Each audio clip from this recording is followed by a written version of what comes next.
pray. Amen. Amen. Do you want to do We the don't pledge? normally do the pledge with this meeting, but absolutely.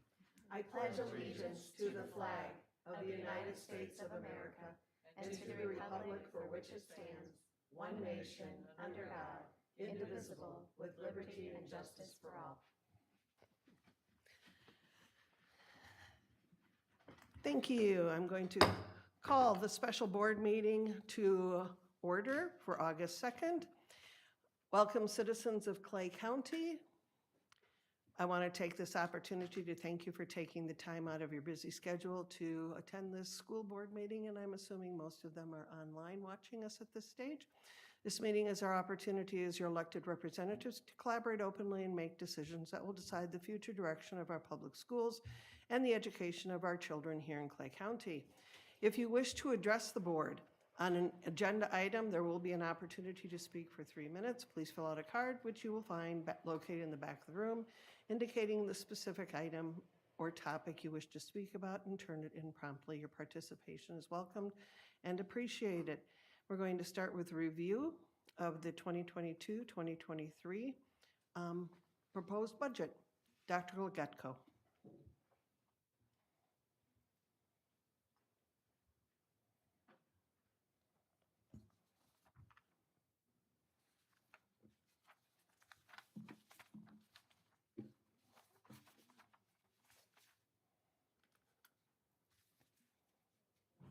There we go. Thank you.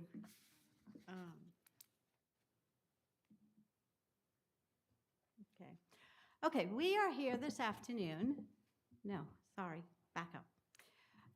Madam Chair, Mr. Superintendent, board members, we are here to present the adoption of the millage rates and the approval of the 22-23 tentative budget. So today, we will go through the trim process.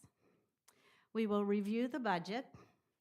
We will then adopt the millage rates, approve the tentative budget, and then set the final hearing date for September as prescribed by Florida statute, AKA, of course, the trim process. So with that, we will begin.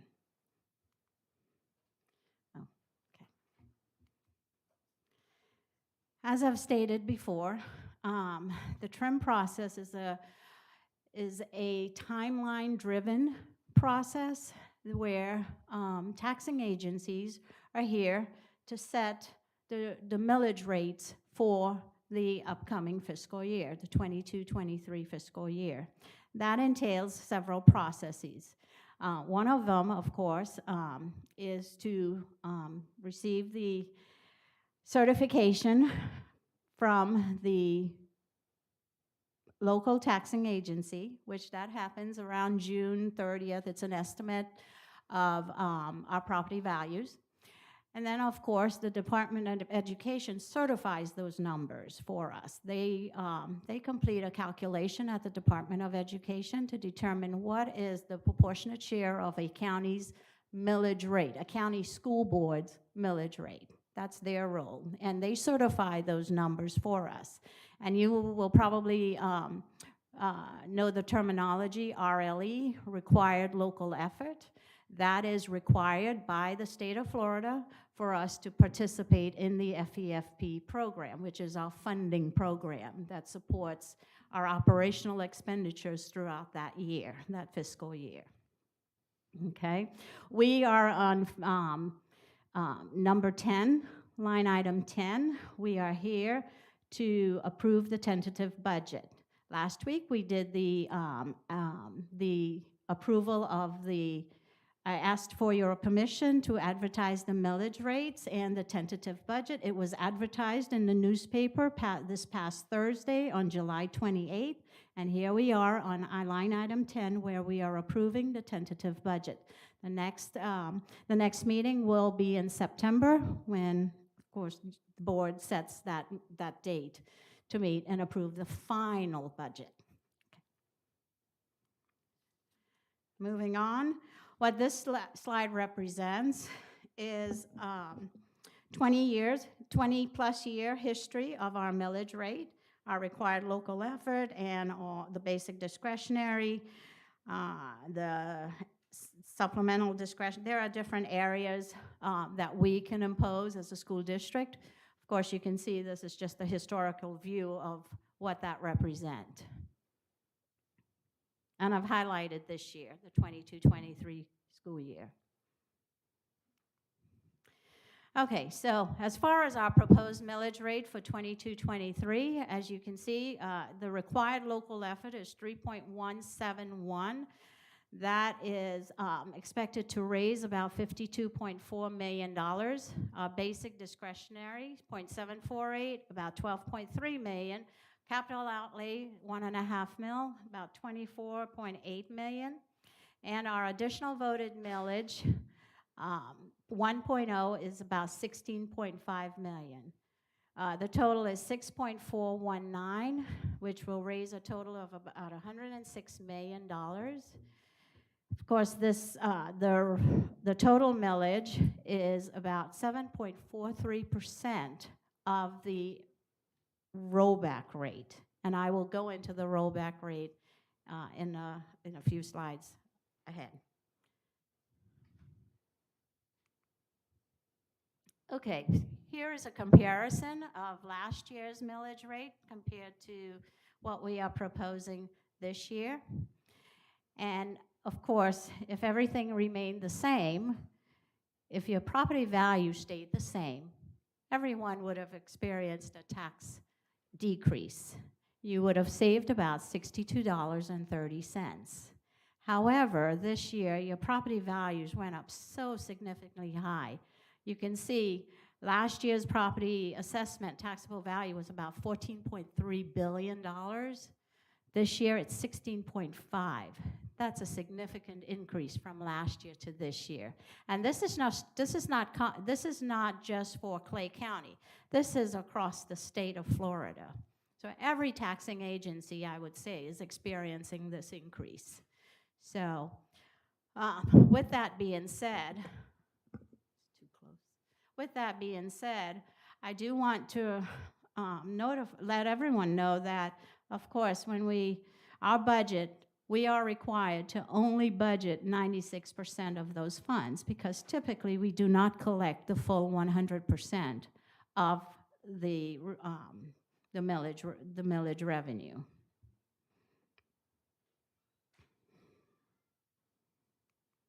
Oops. Okay, here's my favorite slide. What is the rollback rate? The rollback rate for the new year, the rollback rate is actually the rate that would produce the same level of revenue that we would produce last year in this year. Okay, so what does that really mean? All right, I got my notes. Okay, last year, and I'm gonna go back. Last year, you notice we generated approximately $98 million, $97.5 million. There will be adjustments, obviously, but we collected about $97 million, let's say.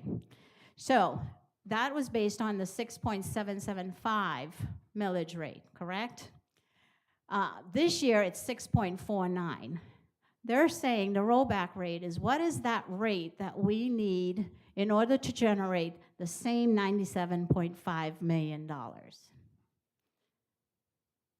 It is a complicated calculation that is done through the Department of Revenue, and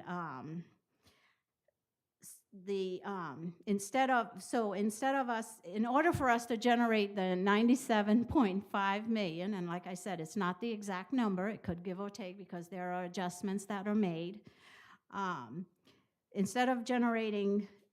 In order to generate those funds, the millage rate would have to be about 5.975 instead of the 6.419. That means that you roll back your rates to those rates in order to generate last year's revenue this year.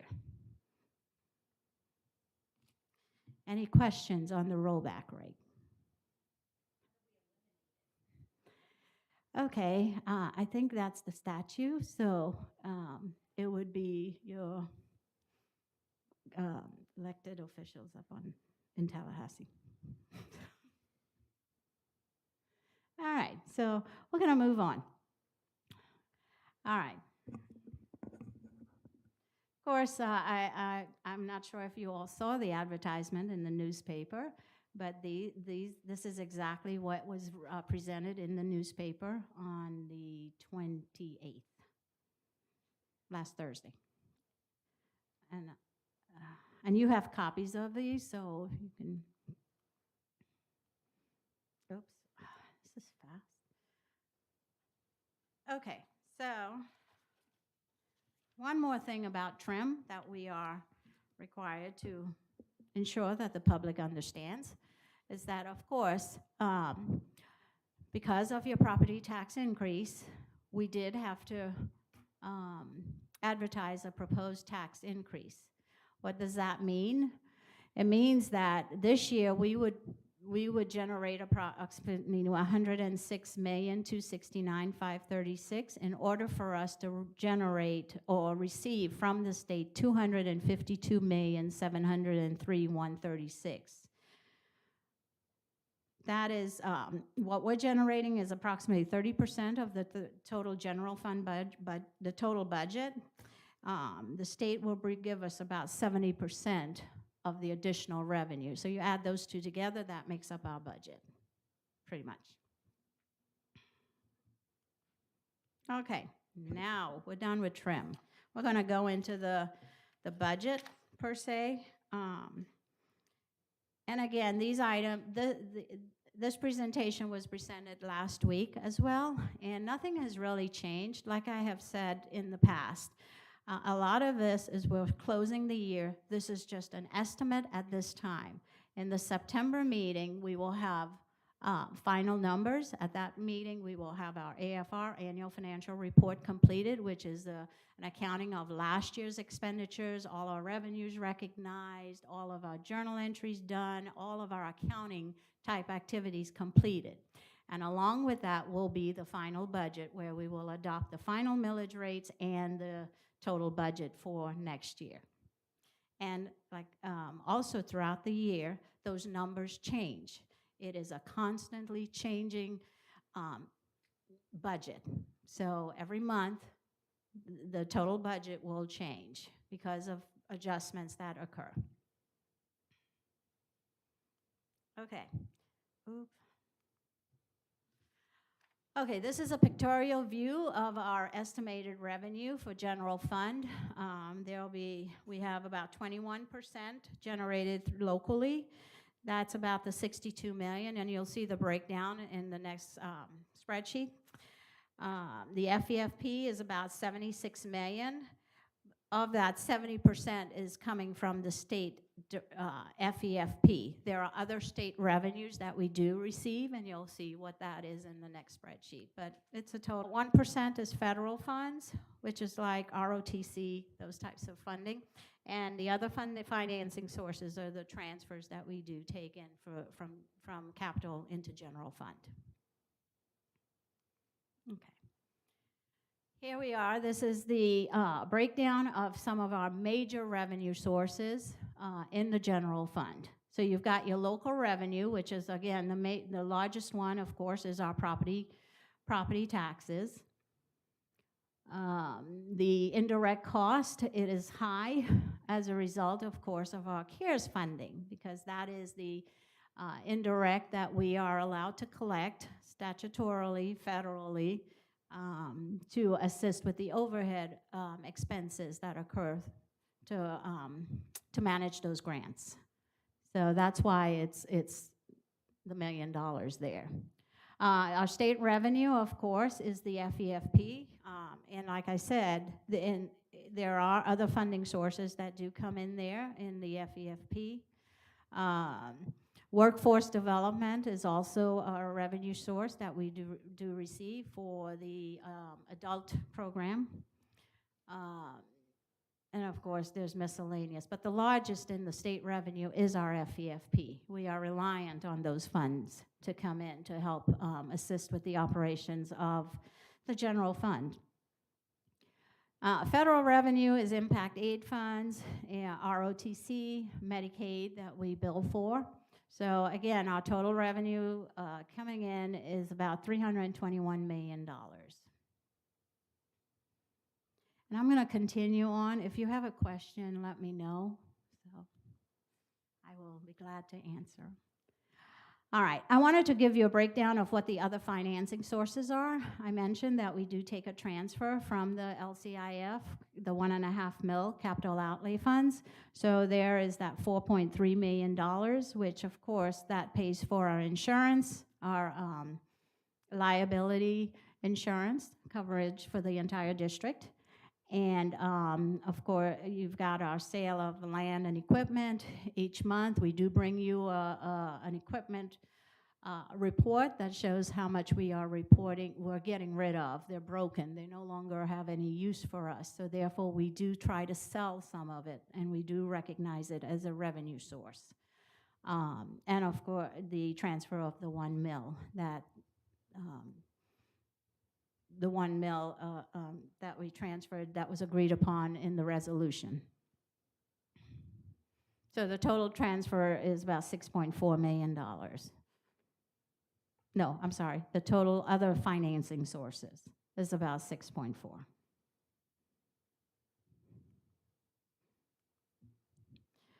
right.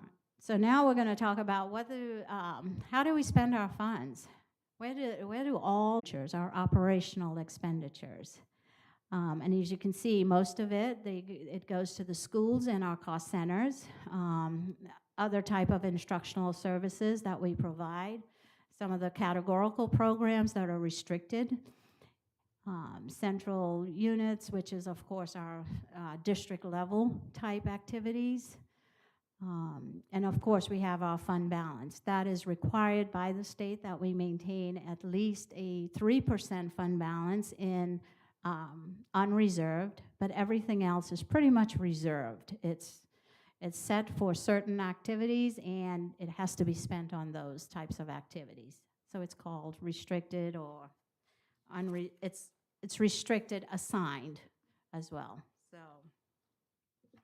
you've got restricted, assigned, and unassigned. There we go. And of course, I put contingency there for unforeseen events, which, of course, we don't have that line item right now. Okay, further, of course, this is the different categories that we do budget those funds in. You've got your instructional support, general support, community services, and of course the other non-program charges. Pretty much we use the first two, mainly the first three areas. Most of our funds are budgeted there. And the next slide you'll see the different function codes because there's other categories even further down.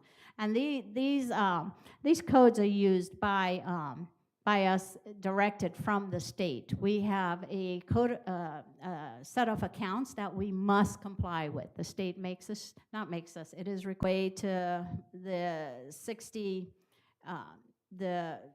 9,300. The majority of our funds are in the first top category, which is the 5 through the 6,000, and those are directly related to instructional services. The 5,000 is the direct in-classroom type of expenditures, and the rest of it is indirectly, but it's specific for instruction. And you can see the comparison for the last. Okay, the next categories are object codes. Like I said, there's a ton. It's a series of accounting codes that we follow. It's called the Red Book, and it has the function, object, revenue codes, all sorts of codes that we pretty much, on my side, we learn to memorize. Sonia Finley, I'm sure, knows every one of them. So, But then now we go down to the further, a more detailed category, which is the salaries, the benefits, purchase services, energy services, materials and supplies, capital outlay, and other expenses. So those, anytime you see an expense in our financial reports under 100, that is just strictly salaries. It could be 100, it could be, and it could even be explained even further in more detail. We can go down to the classroom teacher. We can go to an ESC teacher. We can go to, a classroom assistant. So, there's many ways of tracking our expenditures. And it's really for all accountability purposes. So, but these are the major categories that we use in our financial statements. Okay. So here are where last year's expenditures and the prior year, and of course our proposed expenditures for the upcoming year. And again, I said this is just a budget. We are still, for the 21-22 school year, it's unaudited at this time. We have not finalized, so those numbers will change. The prior year, it has been audited, so we know that is where we ended up in that fiscal year. And our proposed expenditures is expected to increase because not all of our expenses are reported there right now. There are budget transfers that occur throughout the year, so we may end up moving some dollars from purchase services into salaries to accommodate extra hours for teachers, per se. So, okay? And really, the main point in this slide is to just let you know how we expend our dollars at these categories, and to let you know that about 78% of our budget is for salaries and benefits. The majority of our funds are spent on our people, so on our folks. And this is a pie chart that just shows the percentage of where our funds are being spent. And like I said, the majority of it, you can see that big old three-quarter moon. It's salaries and benefits.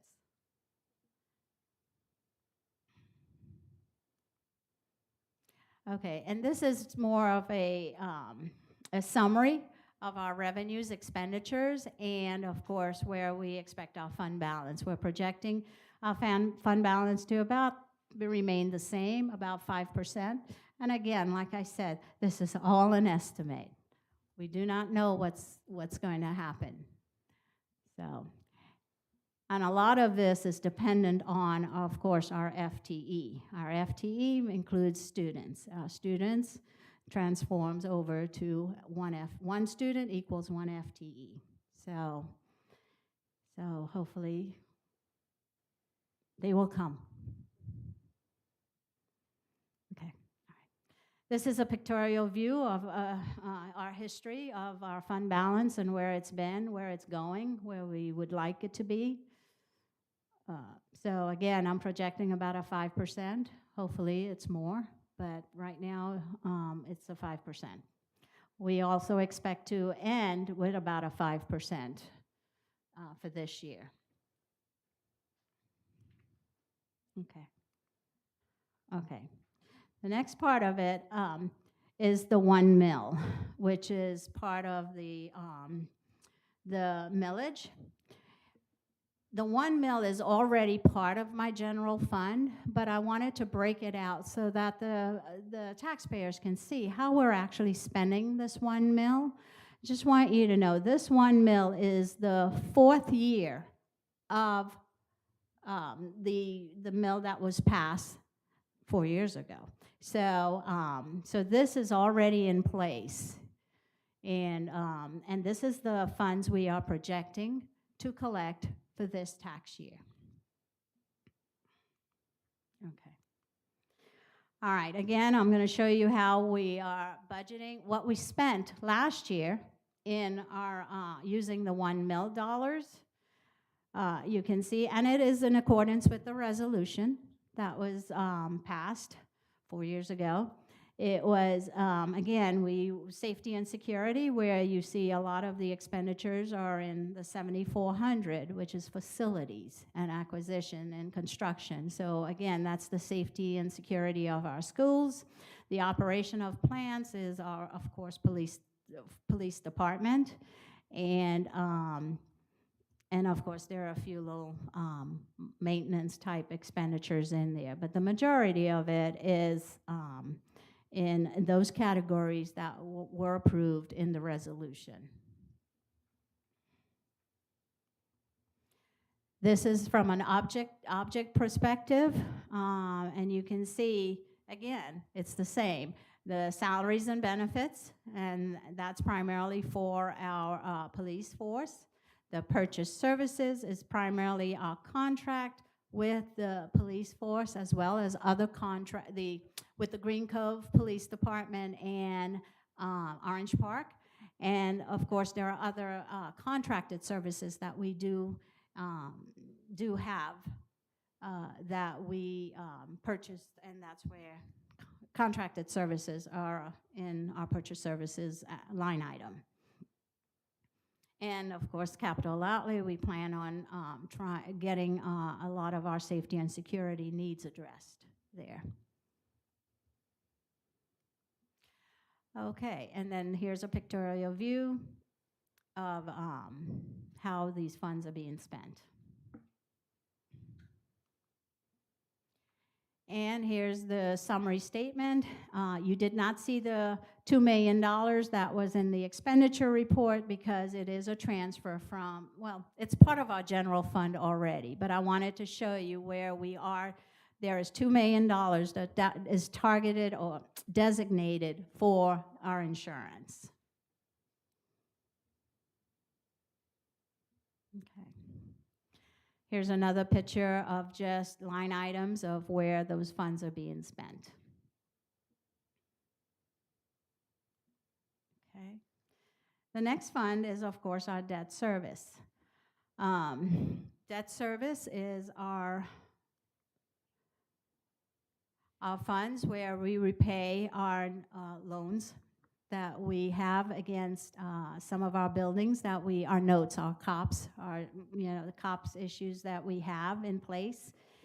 And as you can see, that is typically a transfer from the capital outlay. LCIF is one of the approved funding sources that we are able to use to support our debt. So it has been consistent for the last several years. We spent about $6.3 million to repay our notes. Okay. Oops, sorry. Okay, here's a breakdown of what our debt are. Of course, we have our SBE bonds. That one, I believe we have our last payment, which is $61,800, which is great. It will be removed. Racetrack bonds, we do have those, and those are more from the state level. What we have and we actually pay from the transfer are our COPS issues. And you can see we've got the COPS, the refinance, and there's another sheet that shows the schools that it's associated with. We've got our 08, we've got our going back in 2000, 03, and 14. Those are the three COPS issues that we have outstanding currently. And our payment for 22-23 is about $5.1 million. We do have about $60 million remaining. And you can see the breakdown, what's principal and what's interest. We do have a bus lease as well that was done in 2019, and that payment is about $1.6 million. So that makes up our debt of $7 million, and of course there are bank charges that is associated with it. So our total debt for budget is $7 million. Okay, here's the breakdown of where each series and the school that they're associated with. And you can see the remaining years. That's there on the left side. and the top is our current year, whereas you can see the $7.7 million that we will be transferring to pay. Not the full $7 million, of course, but that we'll be paying. Okay. Oop. Here's another look at that, our debt, what it is, principal, interest, and the total. $7 million.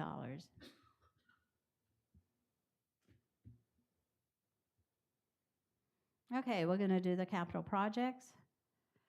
Again, these are the different funding sources that we do receive for capital.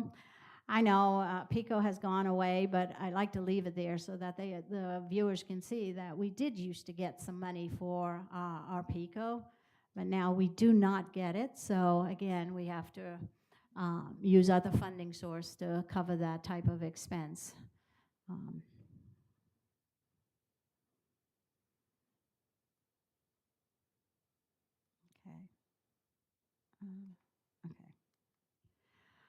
All right, here's our revenue source, local revenues. As you can see, the property tax, that's the highest there. Of course, we have the sales tax as well, which is specifically used for, that's our 1%. Yeah, sales tax. And of course, that is specific for, what, half cent? I'm sorry. I could make sure I say it right. What is it? Thank you. Half-cent sales tax. So yeah, it is our half-cent sales tax. It would generate approximately $15.5 million. That will go to operations for construction and the prescribed projects that were in the resolution that was taken for approval. You've got your impact fees. And of course, our state revenue, the only revenue that we truly receive is from CONDS, and which is capital outlay and debt service. And of course, we do get some charter school capital outlay, but that is an in and out. It comes to the district, and then we we provide it to the charter schools. Dr. Legatko, on Yes. Impact fees, there's a decrease of about $2 million. Why are we expecting a decrease in impact fees with all the construction? Well, at this point, it was more of a best guess estimate. Like I said, that could change in the September meeting. I wanted to make sure that I covered, and again, the budget that's presented is a conservative budget, a very conservative budget. So once I am comfortable, well, we're comfortable with all of the adjustments and all of the things that we need to do, these numbers will change. So that's why it's more of a best guess estimate, and I'm sure it could go up, but I wanted to make sure that we at least budget what we know we will receive.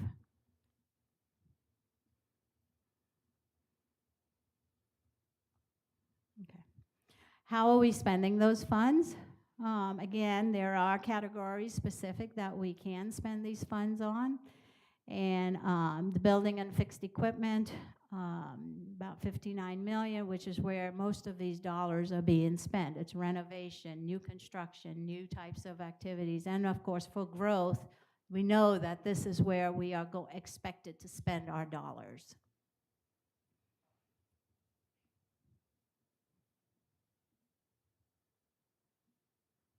Okay.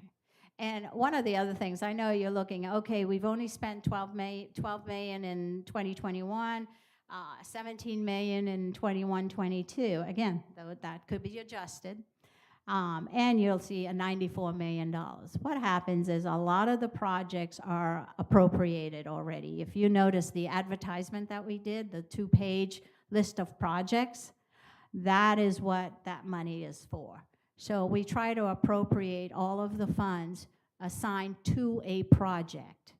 And of course, during the year, things change. Activities happen, emergencies happen that they need to adjust.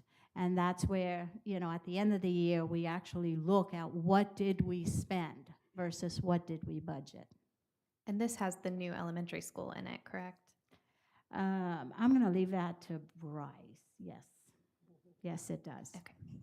And probably Keystone's renovations too. Yes, Imagine yes, that's those also there. projects are in there.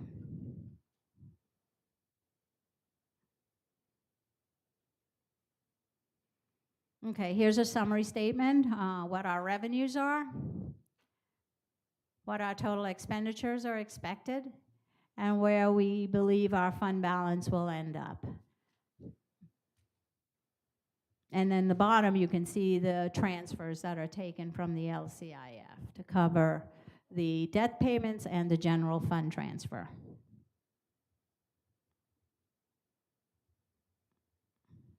Okay, I'm going to go into special revenue. We have a special revenue, and that special revenue is the fund source that we are required to account for our food and nutrition program and any type of federal funds that we receive from, through the federal funds. As you can see, we have food service, we've got special revenue, which is our standard contracted programs 420, which is Title I, Title II, IDEA. Those are our regular federal programs that we receive funding each year. Of course, you've got these last couple of years, of course, we've had that ESSER funds, or the extra funding from the feds. You've got the special revenue, elementary and secondary school emergency relief funds, 441. Special revenue CARES Act relief funds, 442. Special revenue CRISA ESSER 2 funds, 443. And special revenue ARP 3 ESSER 3 funds. The first ESSER 441, elementary and secondary school emergency funds, that was our very first one, wherefore we received for COVID relief. But I'll continue. Okay, this is food service. This fund supports our food and nutrition program. And as you can see, a lot of our local revenues based on student lunches, breakfast, snacks, adults. She receives state revenue funds as well, not much, but she does receive a little bit of state revenue funds, and of course, she receives the federal revenue funds. This year, there's going to be a change in the way we receive our revenue. As you know, the summer food program is going to end, and we will go back to the normal way of receiving our food, our revenue for food service. What that means is we will have lunch applications now. We will have revenues coming in from the National School Lunch Act instead of from the summer food program. So you can see the difference in the revenue there. And I know there's communication going out to inform the public about what's happening with this program and how we're receiving our revenues in the future.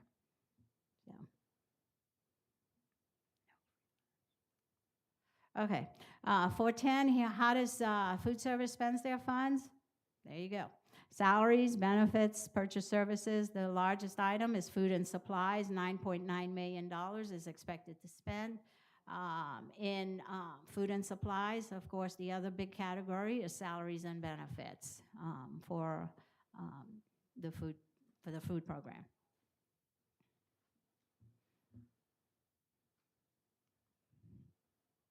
Okay, and here's a summary of the revenue and expenditures. She is expected to have a 4.8 fund balance for next year. And of course, she ended up with a 4.1 fund balance, which is very good for the food service program. So it's self-sufficient, self-supporting. and it's good.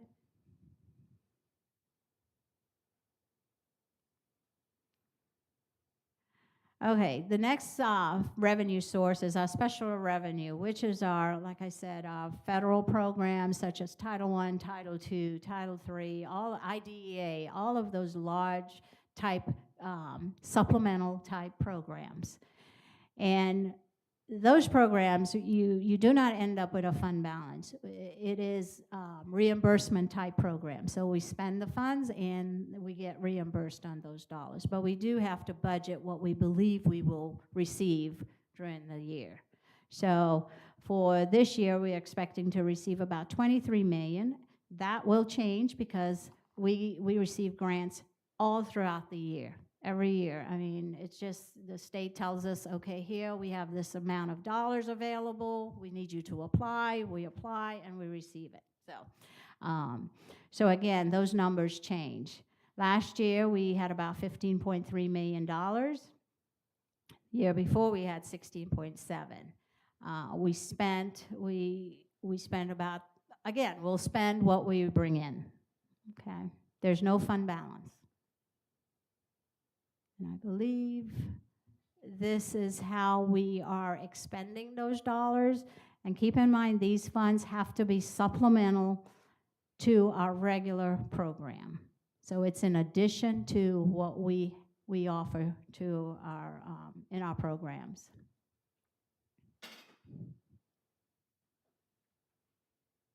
And the majority of it is in instruction, because these programs are designed specifically to assist the schools, the instructional programs.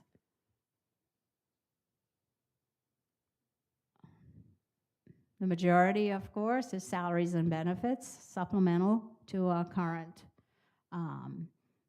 staffing plan.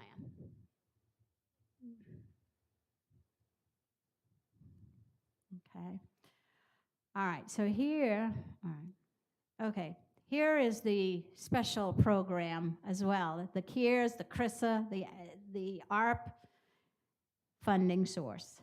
And here is a listing of all of those funding sources that we did receive, do receive, will receive. Again, and I've given you the project period.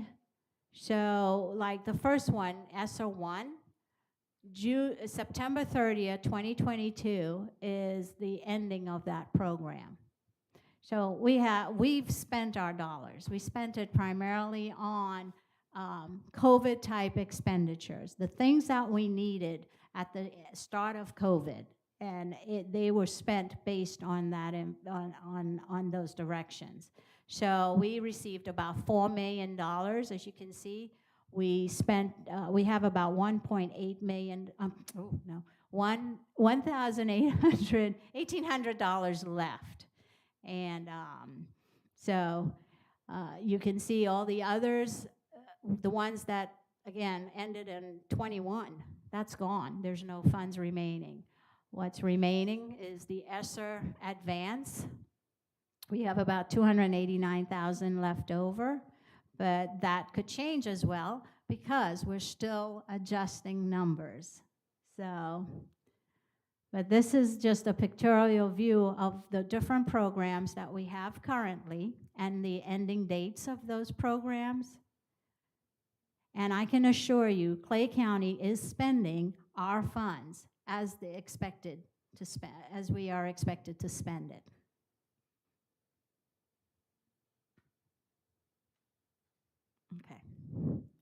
Okay, how are we spending those funds?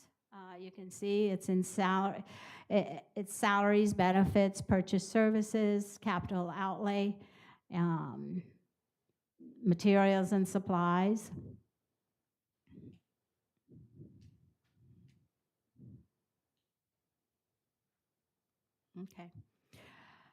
Okay, here's the function view of where the funds are being spent.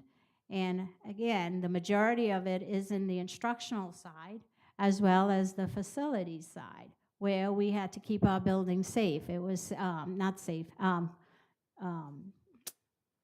PPE, those types of expenditures that we needed to expend dollars to offset the COVID impact.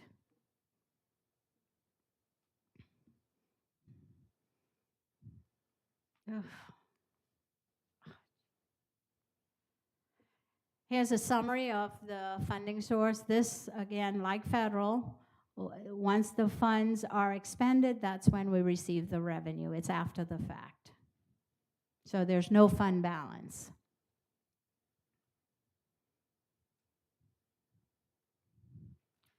Okay, we'll go into this self-insurance fund. This is an internal service fund. It's not really on the budget. As you'll notice on the advertisement, you had the general fund, the federal funds, you had debt service and capital outlay. Those were the only two funding sources that you saw on that budget page. Within the general fund, we've got our self-insurance fund.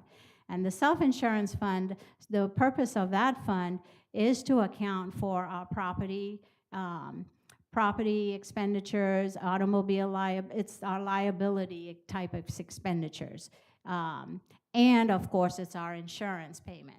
So we are paying for property coverage, automobile liability coverage, workers' comp, active assailant, storage tank coverage, errors and omission, student accidents, cyber, and boiler and machinery. So those are the categories of where our overall district plan covers. So,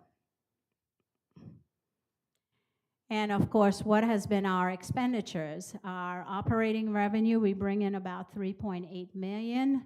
Our expenses are about 3.6. So we end up with about 259. We are transferring out about $4 million out of that fund because we have had a high balance in there, the $7.3 million. Our actuary is done annually to determine how solid our account is, because again, we are self-insured. What that means is that we are taking the liability, we are the risk. We are taking the risk for every type of accident that happens in the school system, for all our workers' comp claims, for all of those things. So in order for us to cover it, there is an actuary that's done annually to determine our what is the word? Our availability of funds to support those activities. Can we pay our bills? That is really the reason for that actuary. And based on it, he has, the company has told us that we need to maintain about a $3 or $4 million balance. So because we had a large amount, we needed to transfer it out and recognize it back into the general fund. So even though this is all general fund, like I said, it's internal service fund, but it's part of our general fund. Okay. How are those funds? Of course, the charges for services, the $25 million I'm projecting. Our premium, which is the insurance, the liability insurance, about 1.3. And of course, there's interest that's associated with it once, so we do have to do an accounting entry to recognize interest associated with that internal fund.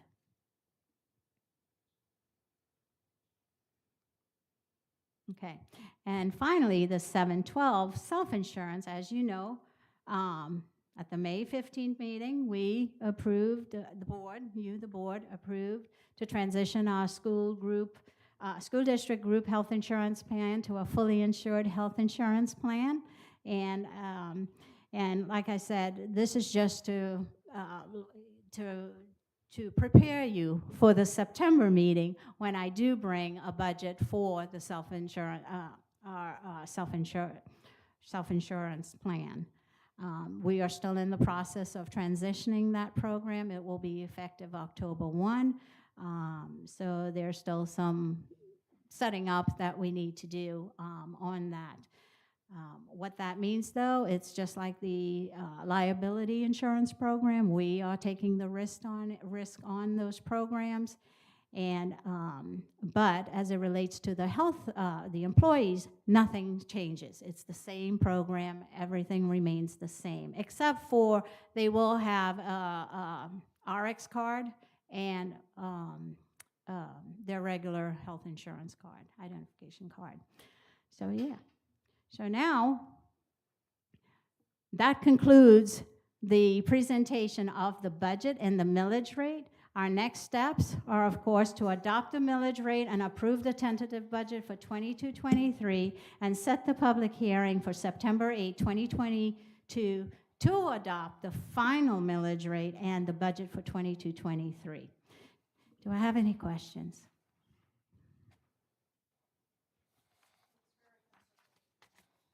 Thank you. Thank you, Dr. Legutko and Mrs. Finley. Both of you work extremely hard on this, I know, and for many, many, many hours, and your work is very much appreciated. So thank you. At this time, I'm going to open the public hearing for comments on the 2022-2023 budget and millages. Not seeing anyone coming to the podium, I will close the public hearing. And I'll entertain a motion. All of you have the following agenda items in front of you, as I recall. I will entertain a motion to adopt the 2022-2023 required local effort millage levy. I move that the Clay County School Board adopt the 2022-2023 final proposed required local effort mill levy of 3.171 with a proposed amount to be raised of $52,497,383. The RLE millage includes basic RLE of 3.161 and a prior period adjustment millage of 0.007. Do I? second it. Thank you. It's been moved by Ms. Gilhousen and seconded by Ms. Bullock. Any discussion? All in favor signify by saying aye. Aye. Any opposed? Motion carries 5-0.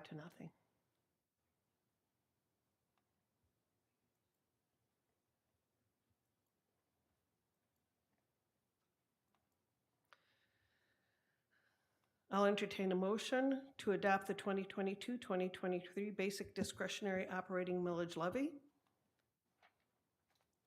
That the Clay County School Board adopt the 2022-2023 final proposed base discretionary millage of 0.748 with a proposed amount to be raised $12,383,489.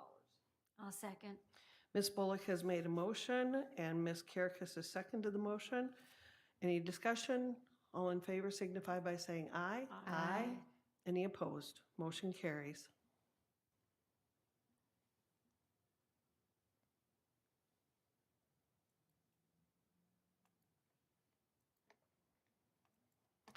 I'll entertain a motion to adopt the 2022-2023 Local Capital Improvement Fund millage levy.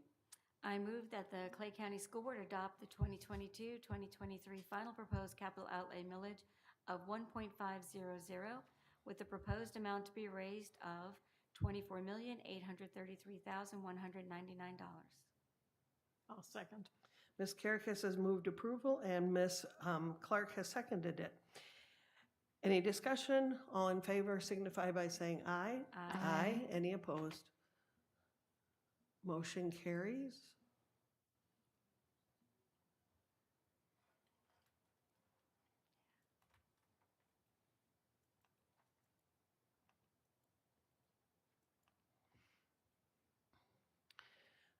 I'll entertain a motion to adopt the 2022-2023 additional voted operating millage levy. I move that the Clay County School Board adopt the 2022-23 final proposed voted millage of 1 mill with a proposed amount to be raised of $16,555,466. I'll second. It's been moved by Ms. Clark and seconded by Ms. Gilhousen. Any discussion? All in favor signify by saying aye. Aye. Aye. Any opposed? Motion carries.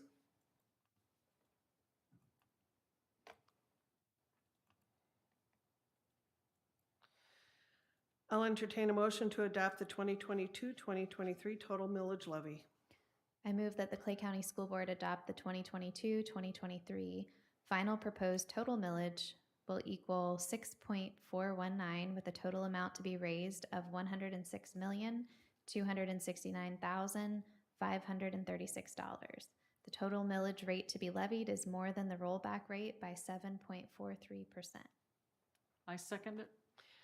The motion has been made by Ms. Gilhousen and seconded by Ms. Bullock. All in favor, any discussion? All in favor signify by saying aye. Aye. Any opposed? Motion carries.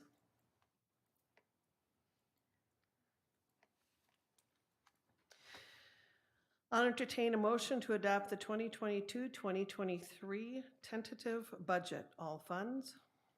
That the Clay County School Board adopt the tentative budget for the 2022-2023 school year as follows. General operating in the amount of $385,816,387. The special revenue budget in the amount of $81,126,998. The debt service budget in the amount of $7,567,625, and the capital outlay budget in the amount of $118,978,568, for a total final budget of $593,489,578. I'll second. The motion has been made by Ms. Bullock and seconded by Ms. Kerkes. Any discussion? All in favor signify by saying aye. Aye. Any opposed? The motion carries.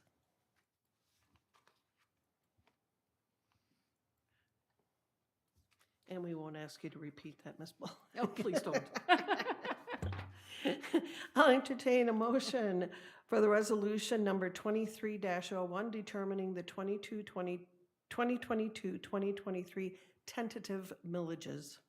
I move to approve the resolution 23-01 determining the 2022-2023 tentative revenues and millages levied for the fiscal year 2022-2023.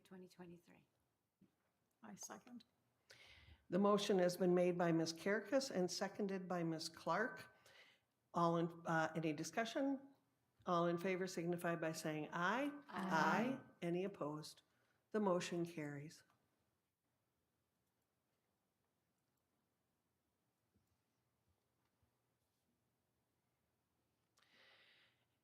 We'll entertain a motion for the resolution number 23-02 adopting the 2022-2023 tentative budget. I move to approve Resolution 23-02, adopting the tentative 2022-2023 budget. I'll second. It's been moved by any discussion? It's been moved by Ms. Clark and seconded by Ms. Gilhousen. All in favor signify by saying aye. Aye. Any opposed? Motion carries.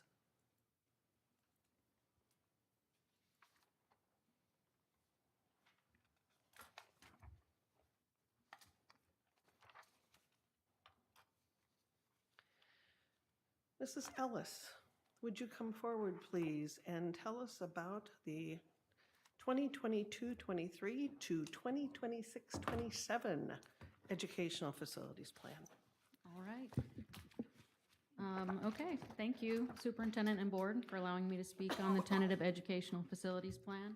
I'd like to reiterate what Susan has said, that this is tentative and we'll adjust as we get final numbers. I also want everyone to know that I didn't create this myself. We discussed with everybody in operations and also out at the schools. So I didn't create this myself, nor did any other department. So there was a lot of input from everyone else. But I would like to thank all of our operations department, Susie Glover, Director of Food Service, Clayton Anderson, Director of Maintenance, Stephanie Rousey, Director of Code Enforcement, and Chief Wagner, Chief of Police. They all had input into this plan. And then presenting tonight, you will hear from Lance Addison. He's our new planner. Dr. Kemp, who is our Director of Facilities, and he will speak on capital revenue and facilities projects. And you will see the breakdown of the projects in there, project by project, and the budget amounts from the total numbers that you were seeing from Susan. And then finally, Scott Wyand, our Director of Transportation. He will speak on our bus purchases, and then some transportation in general. So if, we'll go ahead and Lance will speak to growth and capacity.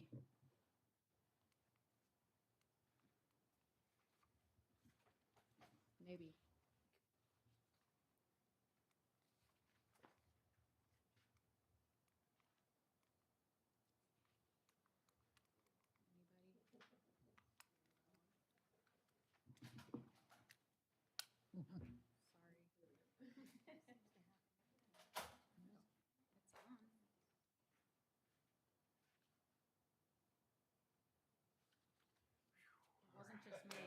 It wasn't just me. First item is to get some batteries.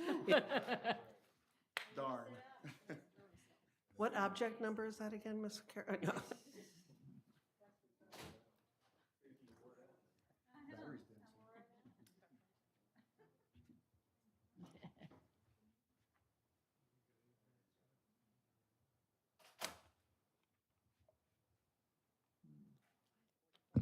Okay. And again, this is Lance Addison. He is new. And he's doing a great job, and so I just wanted to reintroduce him. This is an initiation here.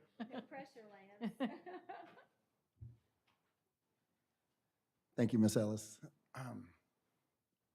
Madam Chair, Madam Vice Chair, Mr. Superintendent, board members, thank you for having me tonight. My name is Lance Addison. As Ms. Ellis reiterated, I am the new planner, so here I will give you your briefing on capacity and growth. So let's get started. Presentation objectives tonight are population, enrollment, and student data trends, areas of growth in Clay County, and projected school needs. Just to go over some of the census from the past 10 years, or the census summary from 2020, if you'll notice that Clay County had a rise in 10 years of 14.3%. It's 14.3% change. And also, I wanted to show you at the bottom, in the next 28 years, a high projection by Bieber is that we could rise to 352,000 in population. Just to put that in perspective, from what we have right now until 28 years from now, that's a 61.5% increase on the high projections. Also, to put it in perspective, the average rate in Florida is about 10.2% increase. So that tells you that we are growing rapidly, and we are definitely growing rapidly, and you can see it.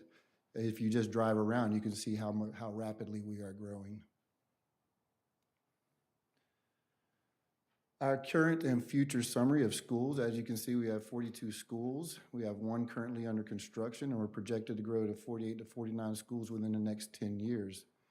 Our district membership, which is different from COFTI, is 42,449 at the end of last school year. We're projected to enroll greater than 9,000 within the next 10 years, and that is a COFTI projection. And we are also projected to have greater than 26,000 homes within the next 10 years. We are hoping to build new schools, and our projected budget is over $350 million based on the projected demand for those new schools and new students.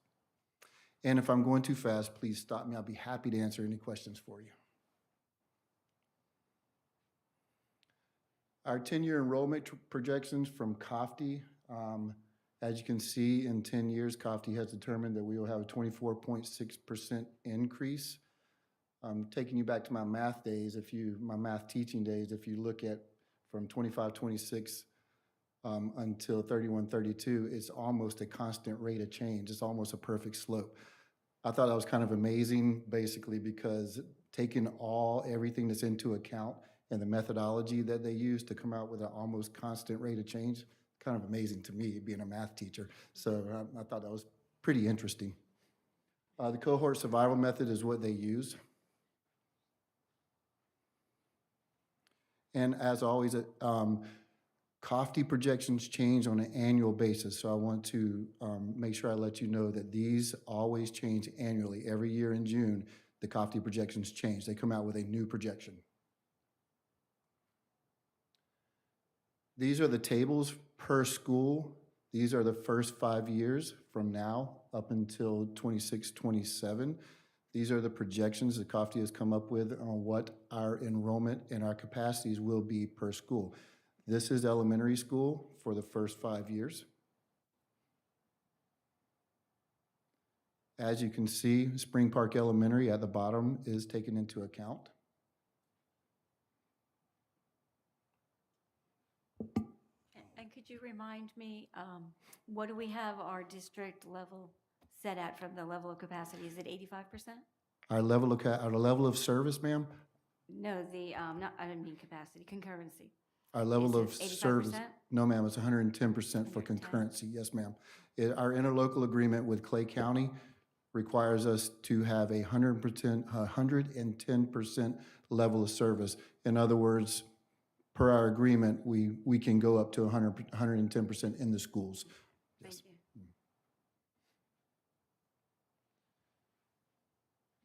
This is current through 26, 27 of our secondary schools and combo schools.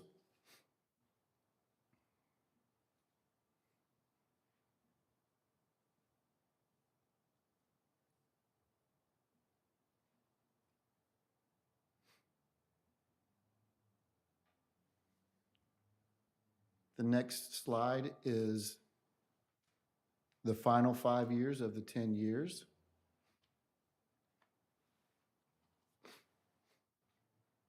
From 27, 28 through 31, 32.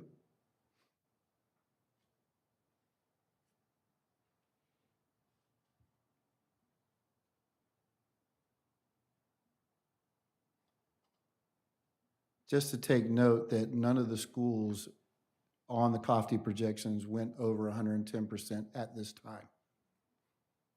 I think the only one that did go over 110% was Spring Park Elementary and Bannerman. However, Bannerman is kind of an anomaly in this situation. These are our secondary schools. And new projected schools are on the chart based on the year they will possibly open.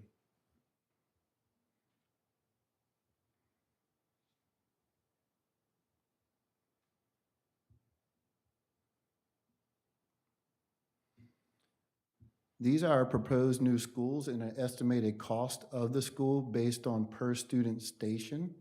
So we have a chart that we have to go by that is produced by state statute that gives us a multiplier to go by. And we multiply that by the number of student stations that we are planning on building, and that's how we come up with that cost. This is not actual cost.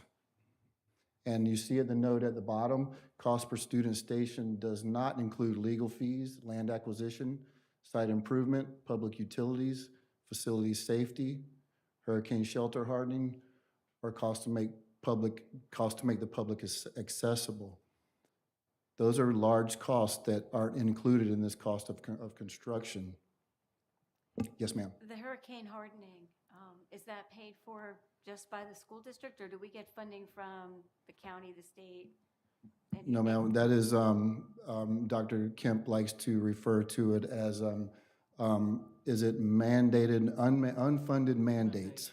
That's So real quick, we We're do, providing a service, you know. we have received some grant money for hurricane protection in the past. And we have a good partnership with emergency management to do that.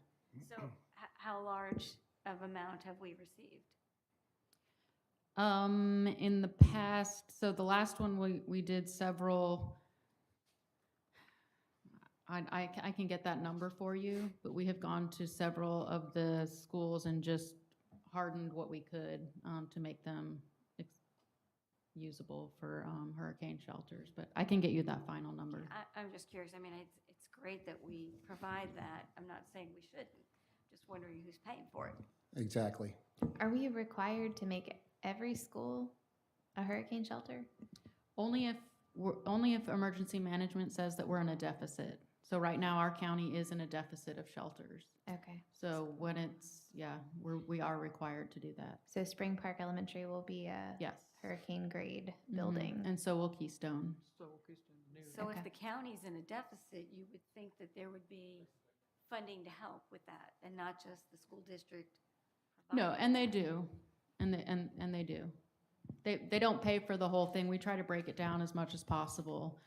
So I think on Discovery Oaks Spring Park, it was about 400,000 was the cost to harden, and we just do the cafeteria space.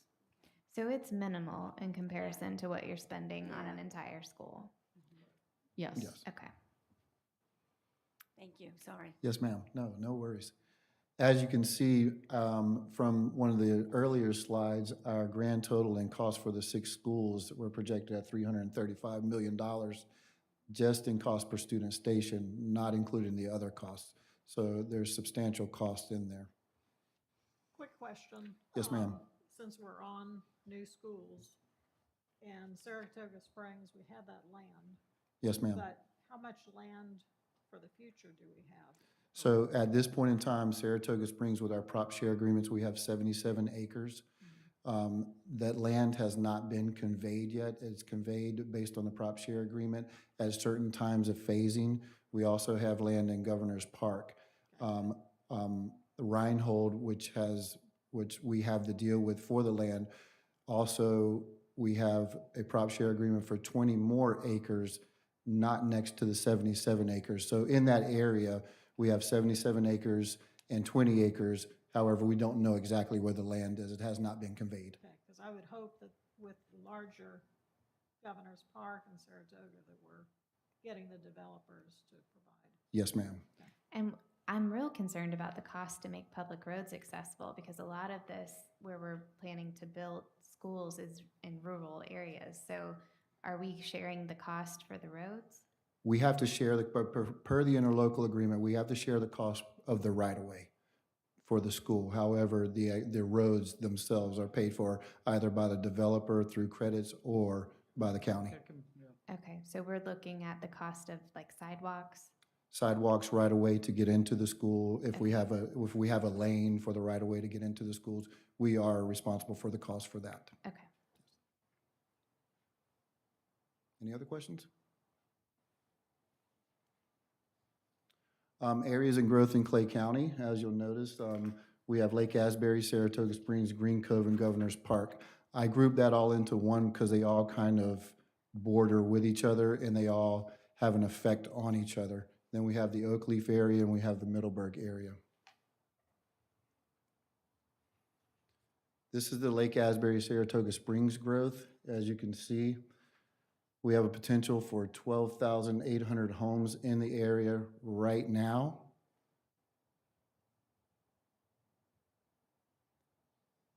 Our student generation rate at this time, it will produce about 2,700 elementary students, 820 junior high, and 1,700 high school students in that area alone.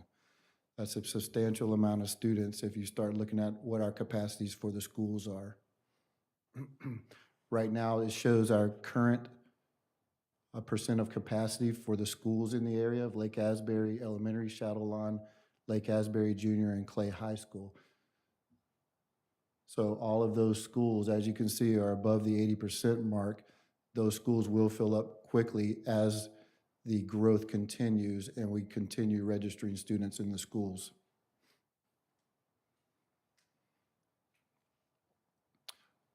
Just to note, my little houses on there, the bigger the house, the larger the development.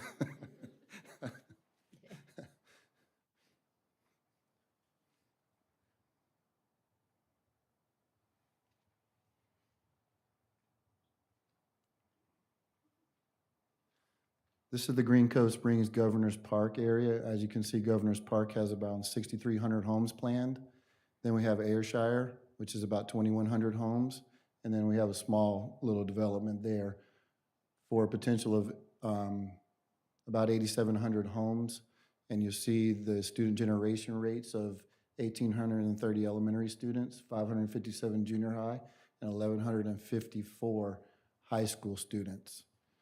However, as per the prop share agreement, Governor's Park is going to convey land to us for those schools. And How many schools are we expecting there? Is it going to be a K-8 and a high school, or is it going to be a? Yes, ma'am, a K-8 and a high school. I'm sorry. Yeah, you're right, there are three, they have conveyed 3 pieces of property to us, so we will have 3 schools in the area.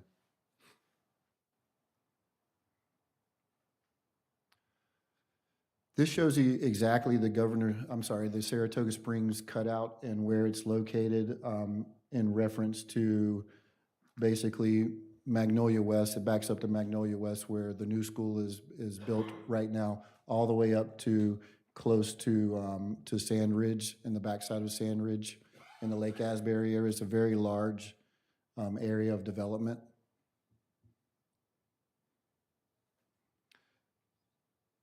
That development alone, just that development will produce a substantial amount of students, 1,220 elementary students, 370 junior high, and 770 high school students just for that development alone as it builds out, which is fairly substantial.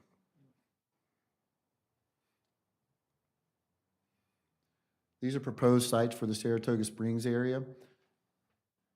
We were planning on the 77 acres to be a dual site for a high school and possibly a K-8, and then we have another site that have 20 acres, and maybe we can get more to either develop another K-8 or put an elementary school on that other site for the 20 acres.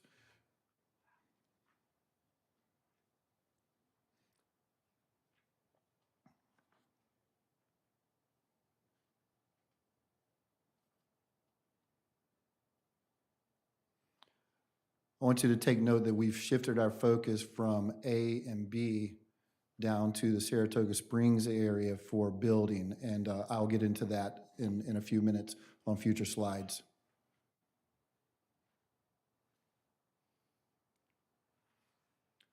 This is the actual Governor's Park. Has 6,300 homes, not counting Ayrshire, and I'm not sure if I pronounced that correctly, Ayrshire. And I believe they changed the name. They change the names of these developments constantly. It's kind of hard to keep up with sometimes. But I believe it's Ayrshire. That's not included in the 2,100 homes from Ayrshire. That is just Governor's Park. I haven't heard of the Ayrshire. I think they changed it to the Rookery. I believe it's through the city of Green Cove. When did it come on board? It's been on board. We have a prop share agreement with them also. It's been on board for a while. Okay. It has Was been. it under a different name previously? No, it was the original name was Ayrshire, and then I believe they're changing it to the Rookery now. Another point, as we speak right now, the Planning Commission is meeting as we speak. I do sit on the Planning Commission. As we speak, I had to give an analysis on another 4,000 homes. You will hear this name, G-Bar Ranch. 4,000 homes next to, in the Gustafson property, next to the fairgrounds. So they are applying for a land use change for another 4,000 units to go in right in that area. That would bring up that area a lot. I mean, substantial. One that I didn't see on here that I know we had talked about before was a development near Camp Landing. Is that one still? Kingsley Cove? Yes. Kingsley Cove, it's about 70 homes in Kingsley Cove. They're about halfway built out, but they're built out very, very slow. Okay. So I thought that was supposed to be another large. it's not. It's Okay. only about 70 homes, and they build out extremely slow. I think that development has been around for, I want to say 14 years now, maybe a little less than that, and they're still only about half full in there. I might get one permit in there every 6 months for a house being built. I don't think that's the one that's on Kingsley Lake, correct? Yes, it's on Kingsley Lake, and also it butts up to Kingsley Lake, but only certain properties are actually on the lake. It does have the neighborhood behind it. Okay. The one that I thought we had discussed before was actually catty corner from Camp Landing. It is, yeah, there was one on Blanding and 16. Right, It it was was gonna supposed to be a large community. development, yeah. And that fell through. That one It got is- scrapped, okay. It's not on the plan anymore. Right, I'm not familiar with that one. I would not know about that one. Also, they've also tonight, they're planning on up in the Sandridge area, right next to Sandridge and Russell, that north intersection right there. They're also planning on another multifamily. They're asking for a land use change tonight as we speak, that I had to give comments on. So it's not stopping. The developers are consistently, I would say, several times a week asking for land use change or zoning changes to develop. So that area continues and continues to grow and grow, or they're asking for growth. And it's kind of hard for us to keep up if they continue like this. We're going to have to build schools in the area. We have no choice.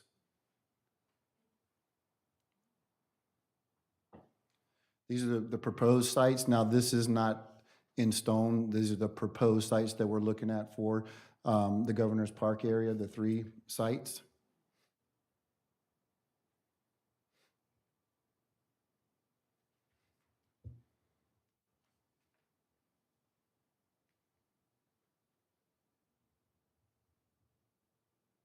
I actually talked to the developer for the G-Bar Ranch that is coming up and that's asking for the land use change. He called me and said, well, the amount of students that I'm proposing, it looks like it's going to fill up your Governor's Park schools also. I said, yes, you are correct.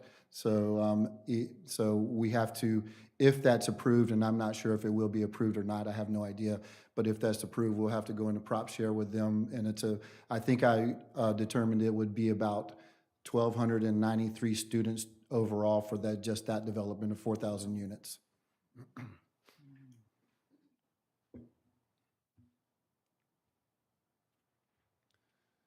So the overall outlook of what I'm coming up with of what I've calculated for is a potential for 21,500 homes just in the Green Cove Lake Asbury area alone, with a total student count of about 6,900 students. Very, very substantial and very necessary to build schools in the area. And we're talking about a 10-year period. Yes, ma'am. correct? Yes, 10 years. Going to be my question. What's Yes. the timeframe? They are phased. They are phased. However, as those phases come in, and we have to remember that even though the developments are phased, you have several builders at one time building in one development. So I'll get to the amount of permits that we have done for the year, and I'll show you where the permits are coming from. First, we can go over the Oak Leaf Grove. I wanted to show you the shift of how Lake Asbury and Green Cove, how they're growing, how Oak Leaf is kind of slowing down. I'm not suggesting that Oak Leaf does not have any growth. I'm suggesting that they are slowing down substantially. This is what I have on the books right now. Now, is this home growth or is this apartment growth as well? It's about half and half, because you have Cheswick South and you have Wilford Preserve. Those are single family, and you also have Waterford Ranch that are single family homes. But around there you have Plantation Oaks townhomes and Integra. Those are all townhomes, and they do produce substantially less students. The student generation rate for the multifamily is substantially less than what a single family unit produces.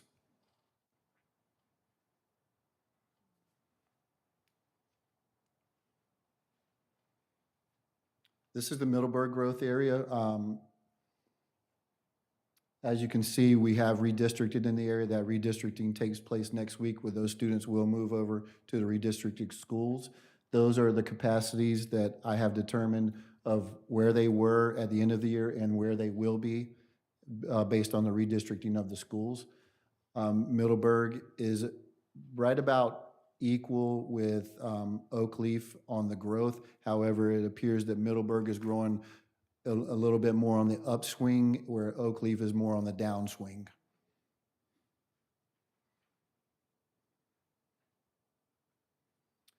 The largest development right there would be Black Creek Mid and South. Those are multifamily units that are going in that area.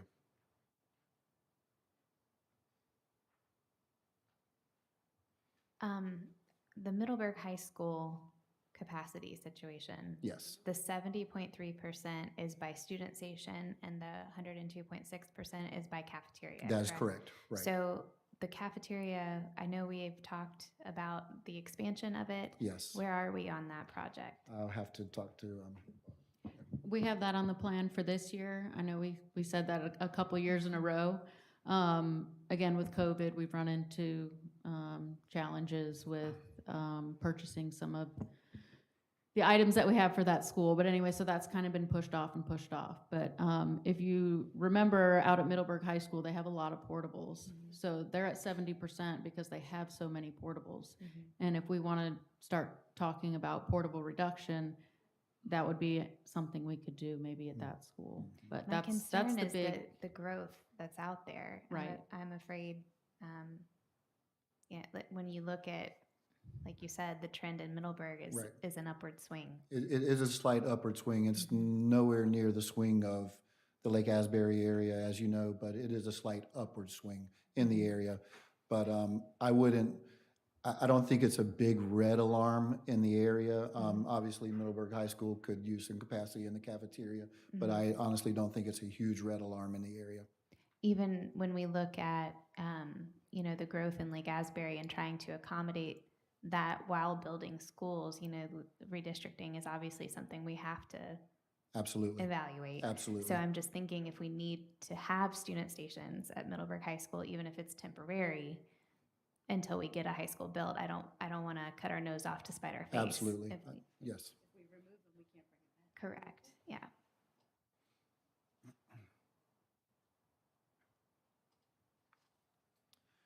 These are the year-to-date permits that I've received based on paying their impact fees. As you can see, Lake Asbury Green Cove accounts for 60% of the permits that I receive. Oak Leaf is about 16.7 and Middleburg is 16. But as I said, Middleburg is on a slight uptick where Oak Leaf is on a slight downtick as opposed to Lake Asbury where they're just hammering away at the homes over there. And if you drive down Sand Ridge, you will see it. You'll see all the clearing and everything down Sand Ridge Road. Keystone and Fleming Island, obviously, they don't have very much growth at this time. Total permits for the year are 863. So therefore, we will be, I'm guesstimating at around 17 to 1,800. If you do the student generation rate on that, that's a substantial amount of students that are actually coming into the county.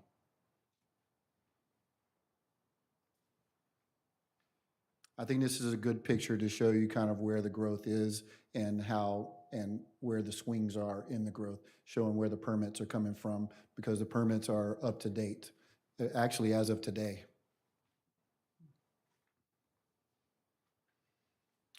I want to discuss with you the Fleming Island parcel because I know there were questions about the Fleming Island parcel and the 43 acres that we own at Fleming Island. So I wanted to kind of go into an analysis of that and explain where we're at on that parcel. As you can see, the location of it is almost directly between Green Cove Junior and Lakeside Junior High.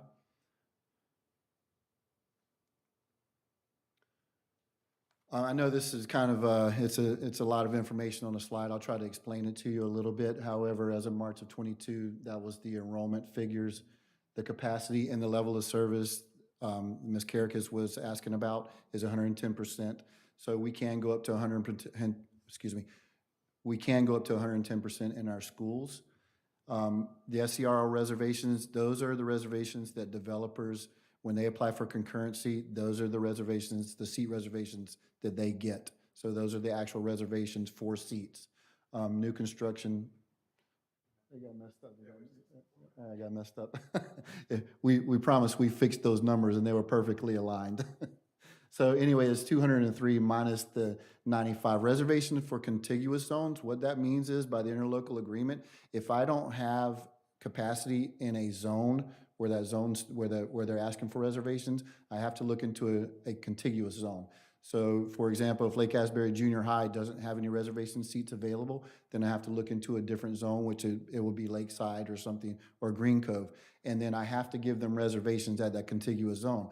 What I like to explain to you is just because I give a reservation in that zone doesn't mean that those kids are zoned for that school. It means that there's a seat in the county for them. In order for them to go to that school, you all would have to approve the rezoning of those areas. Any questions on that? So as of right now, the projected net seats available at 110% for Green Cove would be 124 seats. This does not include Governor's Park because we have site builds for Governor's Park. Lakeside Junior High, our alignment went off again for some reason or another. However, almost all of the reservations for Lakeside come from Lake Asbury Junior High. Lakeside itself only has 6 net reservations for the actual school itself. Therefore, all 302 of those reservations come from Lake Asbury Junior. Therefore, when those homes are built, they will be zoned for Lake Asbury Junior High, once again showing how that area, or there's a need for schools in that area, unless we redistrict the areas. The projected enrollment due to redistricting from Lake Asbury at this time is 67.7%.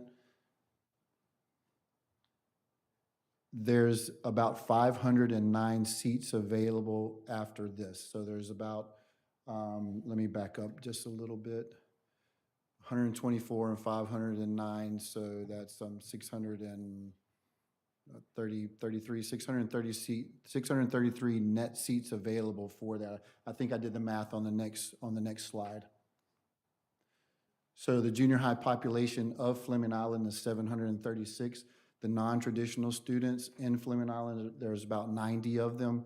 Therefore, we have a net traditional population of 646 students.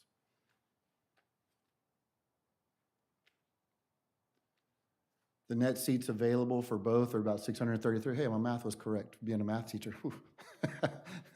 So a new junior high, if we were to build a new junior high on that spot, it would have a capacity of about 1,275 students. Therefore, to fill that school, and looking at the area, once, we wanted to reiterate that before we can build a new school in the area, we have to fill the other schools to capacity by state statute.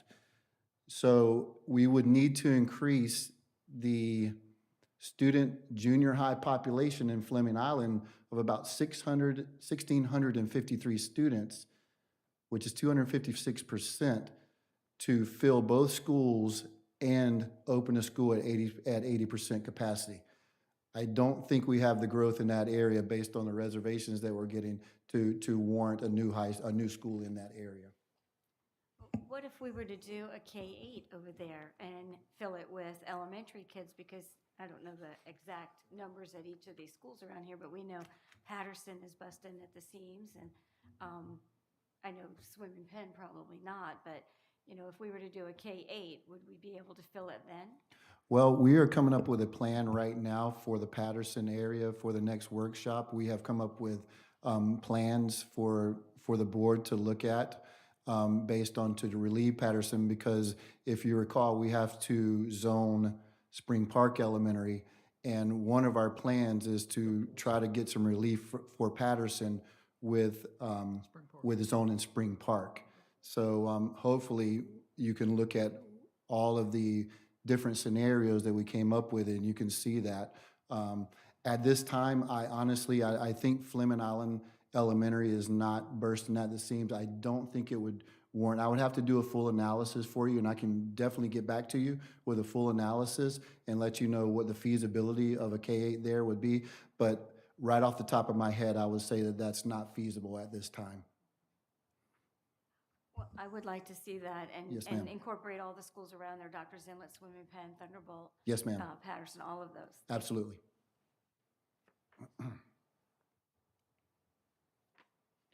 So the overall analysis of, based on the entire county growth analysis, new school construction should be strategically prioritized to focus on the southeastern portion of the county, being Lake Asbury, Saratoga Springs, Green Cove, and Governor's Park. As a result of rising construction costs, and Dr. Kemp will speak to you on this, school capacities, we have to maximize all of our schools, whether it be through redistricting or other methods. We need to maximize the capacities in the schools to accommodate the growth, to basically buy us time to save for impact fees so that we can build the new schools in the Saratoga Springs and Governor's Park areas. by buying this time, we also minimize debt service that we will be paying to help out the other 42 schools that will need services and construction costs and maintenance costs at that time. Are there any questions? I'm very impressed with your first time up here. Well, thank you. I appreciate that. It sounded like you knew what you were talking about, which is awesome. I try to look at it, every once in a while, just occasionally, I try to look at all this stuff. Yes, ma'am. All right, so now we have a familiar new face. Dr. Oh, boy, here he comes. Madam Chair, Madam Vice Chair, Superintendent Brodsky. When we were going over, we scrimmage on these things. We actually scrimmage some questions. Some of the questions you asked tonight, we covered, and some great questions you asked. We'll certainly get answers to you. But when I look at Lance's presentation, and he's doing a great job, and with the growth we're experiencing. Remember about 4 or 5 years ago, when I was in a different world, we talked about the growth. And I'm reminded of a couple of quotes, and you've heard me say them before, but vision without implementation is hallucination, right? We can have the best plans in the world, but that brings me to the second quote. Authority without capacity is futility, right? So we have to be able to plan. We can't wait as a leadership team, as a board, and as a senior team, we can't wait for the kids to get here and decide to do something. We have to try to be prepared the best we can, which means we're going to have to be really flexible. And I can assure you, I'll say it just like I did said it 4 years ago when I said the growth was coming and said the First Coast Expressway was coming. That we were going, this shouldn't be a surprise, but this is going to create some courageous conversations from a leadership perspective, all the way across the board about what we need to do to manage. We talk about capital revenue sources, what we need to try to do to manage this growth and be able to afford the growth that's happening. So that's some of the flexibility you see. We shifted from elementary A and B, which was elementary was in the Tynes area, the Two Creeks property. We had to shift from A and B to immediately where the biggest growth is going to be that we know that's coming. And one of the main reasons is, from a fiscal responsibility standpoint, we can no longer afford a $40 million, when elementary schools are $40 million now, they're no longer 20, they're $40 million in this market. We can't afford $40 million schools 2 miles apart, 2.5 miles apart, when there's capacity available at other sites. We have to maximize cash. So courageous conversations are coming. But my goal tonight is to talk to you a little bit about how some of the things Susan talked about, and we work with Sonia and Susan on a budget perspective all the time. Again, I'm going to start out with PICO. We talk about what the funds are used and how we're going to try to manage this as we develop the educational facilities plan. And even though the EFP, when we talk about that, it's a 5-year plan with the state, but reality, it's a year-by-year shot based on funding capacity and availability. So let's talk real quick. I'll fly through them because you actually have these on page 20 and 21 in further detail. And I really appreciate you take the time that's taken to learn about these funds, because there's a lot of misinformation about with the public about what the money we have and what they think we can do with it, and we'll talk about that. First one, Susan mentioned it, I'll mention it, I put a big red X in my chart coming up, is the public education capital, PICO funds. Those were funds we used to receive for new construction and maintenance. Haven't received them in years.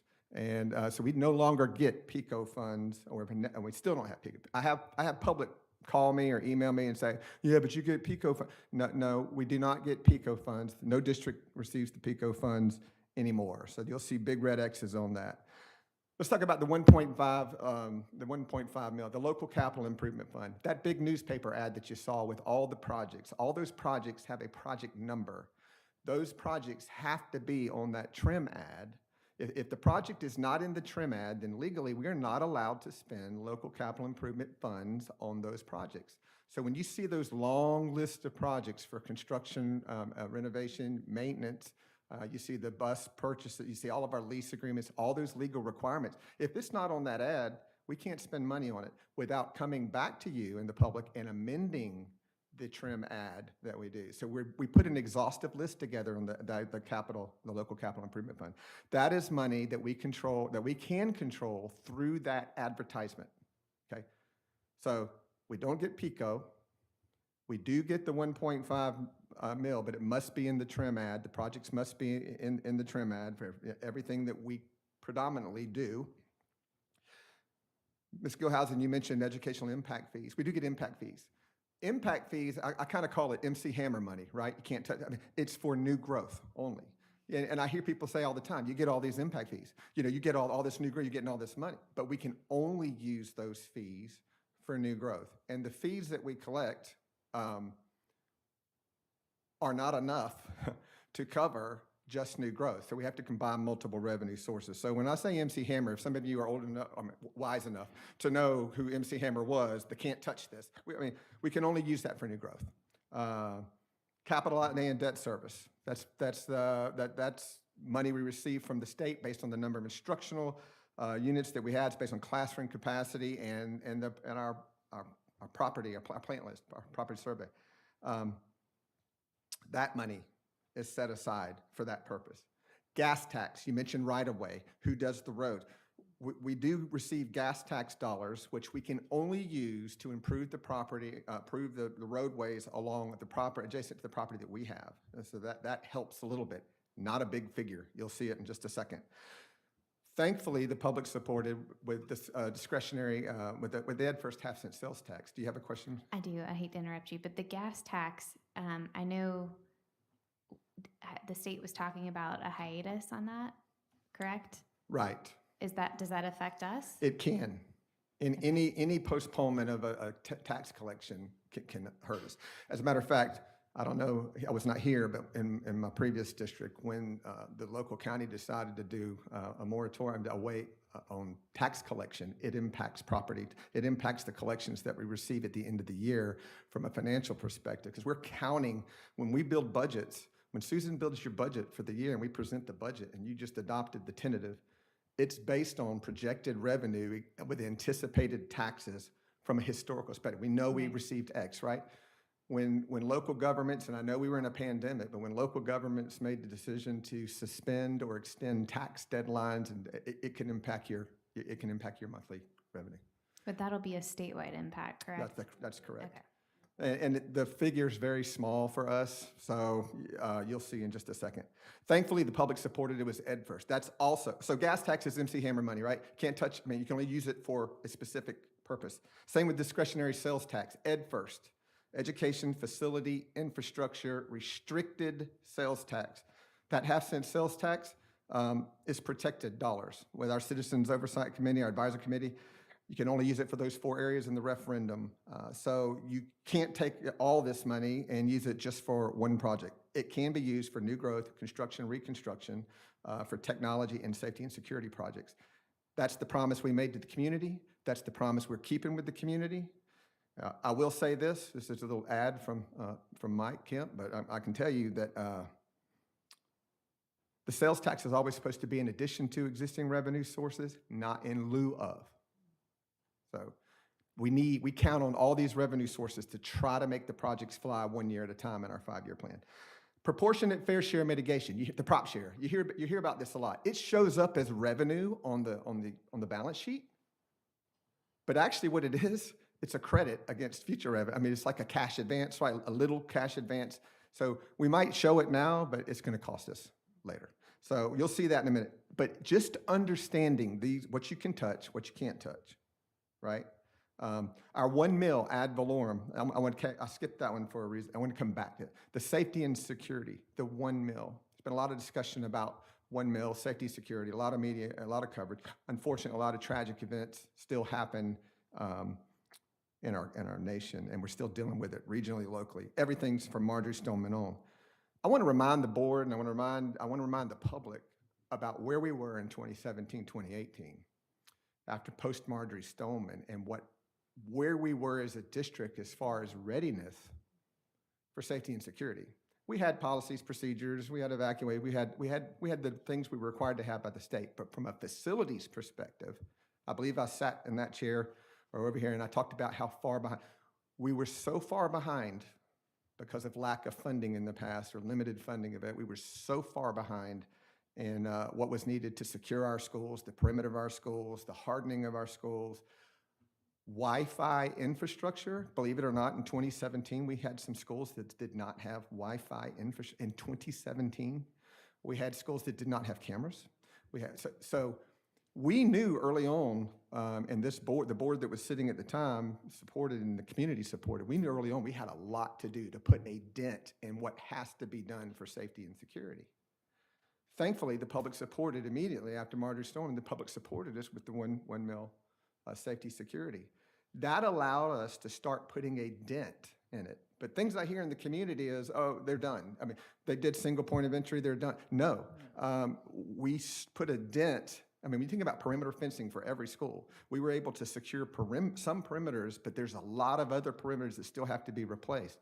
Camera technology, we're still in the process of upgrading and increasing and enhancing our surveillance systems with a Vigilon that allows us, smart cameras that allow us to track somebody from when they come on a car that comes onto the campus. Something that we could say, follow the red shirt. It follows it throughout the whole day. So, and not from a Big Brother perspective, but in hindsight, when we come back from a security perspective, we have to increase the surveillance. We're nowhere close to getting where we need to be. I just want to make sure that I communicate to you when it comes to the safety and security dollars, that 4 year that's allowed us to comply with Marjorie Stoneman, the state law regarding officers in schools, guardians of schools. You know, we did a great job under the previous board, the previous team. We all did a great job on making sure we would comply with the law. First, to have the guardian program when we didn't have funds to do it, the community supported us. But it would be a mistake to say that we're done. Oh, it's all done. Single point entry's done. It was just a dent in what has to happen with safety and security. I'm not allowed to educate anymore or advocate based on new legislation, but I can tell you that was that started us in a dent to really secure our schools. With that said, just understanding what you can touch and what you can't touch is really, really important. So let's take a look at how this affects capital programs across the board. Our local capital improvement fund, 1.5 mil, our numbers are going to differ some from Susan's because at the end of this process, before the final is presented to you, we'll true up our numbers again. Hers change daily, ours changes daily in capital programs. But local capital improvement funds, we're projecting 23.4 million. Capital outlay and debt service, that money I talked to you about, instructional units, that's 1.3 million. The mill money, the safety and security money, is 5.3 million. We receive, $5.7 million that we receive annually. Notice I have put yellow beyond 22, 23 because that's up for the public to decide whether they're going to continue to support or not. So $5.7 million in 22, 23 we're expecting that's going to allow us to continue to put dents to further strengthen our facilities. That's really important. Whether that continues or not, the $5.7 million is going to have to be absorbed one way or the other. And that means general fund programs, that means, or potentially additional funds being reclassed, possibly from capital programs to make things work. There's a danger in that as well. So I want to make sure that you notice my concern is for safety and security of as anybody's concerned, safety and security of our students, faculty, and staff everywhere. And we need to continue our efforts.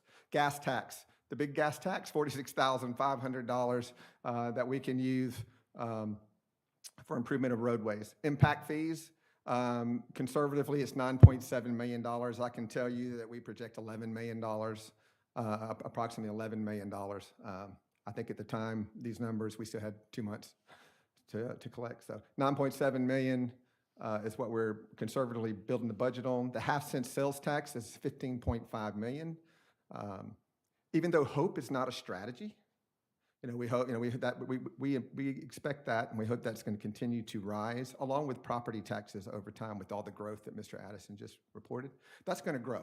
So that might offset some of the needs for our revenue. Once again, my big X, I put the big X there for you across the P code, no longer there.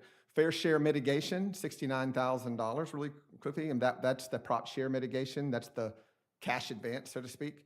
On future credits from developers. So it looks like the projected new revenue is $55.3 million, right? 55.787 is in this particular, looks that way.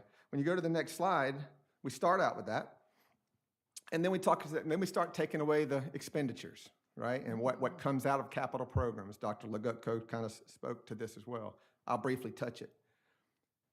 Out of capital program funding, out of that $55 million, approximately 5.1 comes out to repay those, the debt service.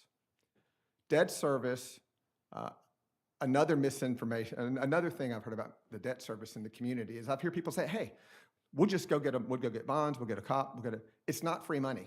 It's charging your credit cards. It is charging your credit cards to hope you can pay them later. It is a necessary tool, and it will become a necessary, debt service will become a necessary tool for us to face the growth challenges this board and community is going to face with all those homes Lance was talking about. But we have to, I told you at the workshop, we have to strategically plan on where we build a school because of the cost and what we can do and how much debt service we can take on.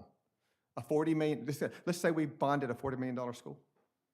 It's $4 million annually in debt service. Now that's going to come into play in just 1 second. Let me show you.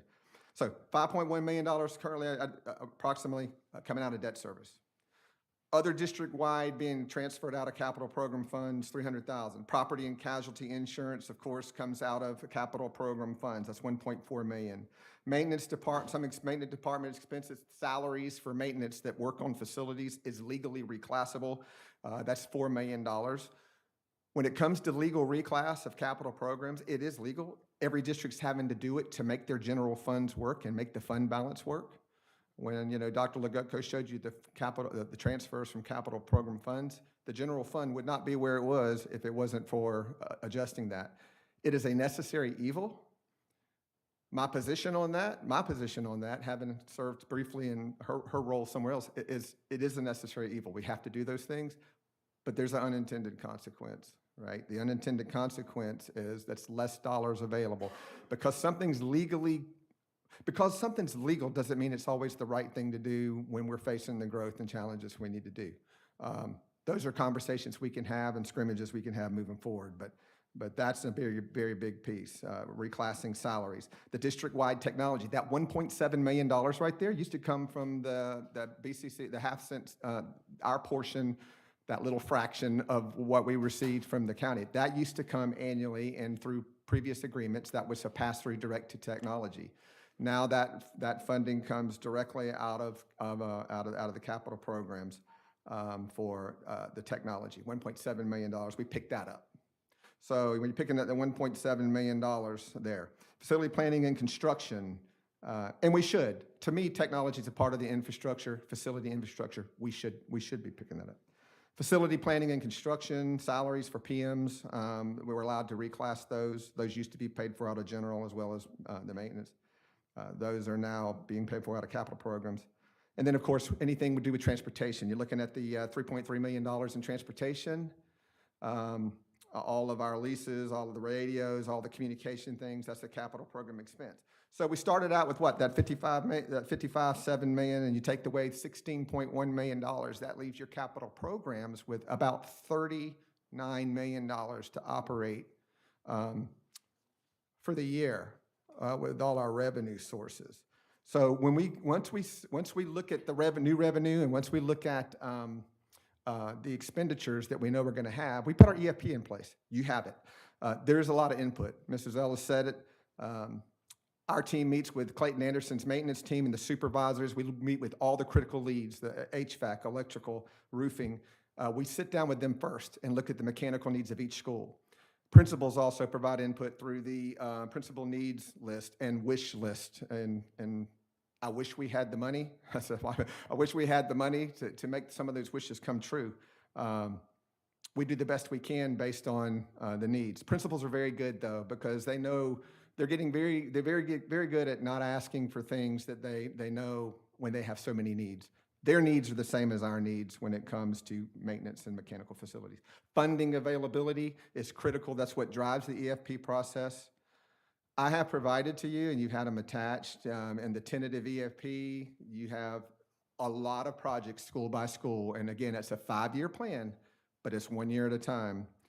So the plan list of projects for you to review, you can review them on your time, your own, you have them. If you have questions about them, you can certainly ask any questions to Ms. Ellis, myself. But for this year, the planned projects, we have about approximately $58 million in projects. You can say, Mike, how, but that's all our funding sources, okay? That's all of our funding sources that we went over earlier. That represents 81 planned projects, but plus 21 of those projects are carryover projects rolled in from 21-22. So those are still in progress. The Middleburg Cafeteria.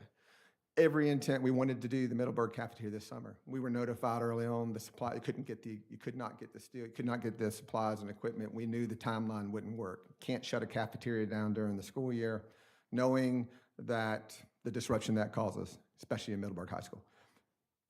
We had no choice but to bump it to this year. And it will be done during a time where kids aren't there. So that was just an impact of COVID in the environment. So 81 planned projects, approximately 58 million in projects. That's rolled into 21-22. So I get this question a lot. Hey, Dr. Kemp, why do projects continually get bumped? Why do we start with something and end with something? I mean, start saying we're going to try to do this. Well, unplanned emergencies. HVAC, though we've made a great dent in HVAC with the support of Ed First half-cent sales tax, they're still breaking. When you have 1,000 portables, I just want you to understand something. When you have 1,000 portables, you have a 10% failure per day. So when your phone rings about, with mad mamas about air conditioner or just frustrated people with no air conditioning, we have about a 10% failure rate in the BARD units almost daily. So that means there's 100 portables. You think, oh, 10% in the beta. That's 100 portables somewhere that's having an air conditioner problem that day that Clayton and his team do a great job in shifting resources and what they can to get that fixed. So HVAC, we live in the lightning strike zone. I don't know what's going on from University of Florida to, through Doctor's Inlet area, but we seem to get struck by lightning, and that impacts HVAC controls, that impacts your life safety, your fire systems. Thank the good Lord, so far we have not had a named storm in our area, and we're making it through this. And anytime we have tropical storms and hurricanes, we have storm drain erosion problems. Some of you may remember when it creates panic with parents when the parent pickup zone opens up a big crater. That happens, and that's an unplanned emergency. We have to address those issues. Here's what's really hurt us: rising construction costs, supply and demand, material availability, and what that's done. I have to say this, Mr. Brodsky, I'm going to say this, Mr. Brodsky. I'm going to tell you, capital program revenue has remained, statewide, all 67 counties, has remained constant. Yes, we've had some grants, we've had some things that are specific. MC Hammer can only use it for X, but when it comes to building, our capital program revenue has remained constant. Construction costs have doubled, and our revenue, we're not for profit now. We can't adjust our margins. We get what we get. Construction has doubled. Supply and materials has doubled. That means it's costing us twice as much to do half of what we used to do. So projects get bumped sometimes because we put them in the EFP, and we have an architect's estimate of $700,000, and it comes in at $1.6 million. Just authority without capacity is futility, right? We don't have the money to do it, so we have to make decisions on other priorities. Here's another thing that bumps projects. Is there a new school going on? Is there significant renovation for a project in a build year? Yes. So that impacts. And I told the principals at the principals meeting, just so you know, make sure they understood. The list that they see this year won't be as many projects as they're used to because, A, you're building a school, and thankfully, we saved impact fees, and you're being able to, by the choice at this point, to go into Spring Park without incurring any debt, an additional debt service, right?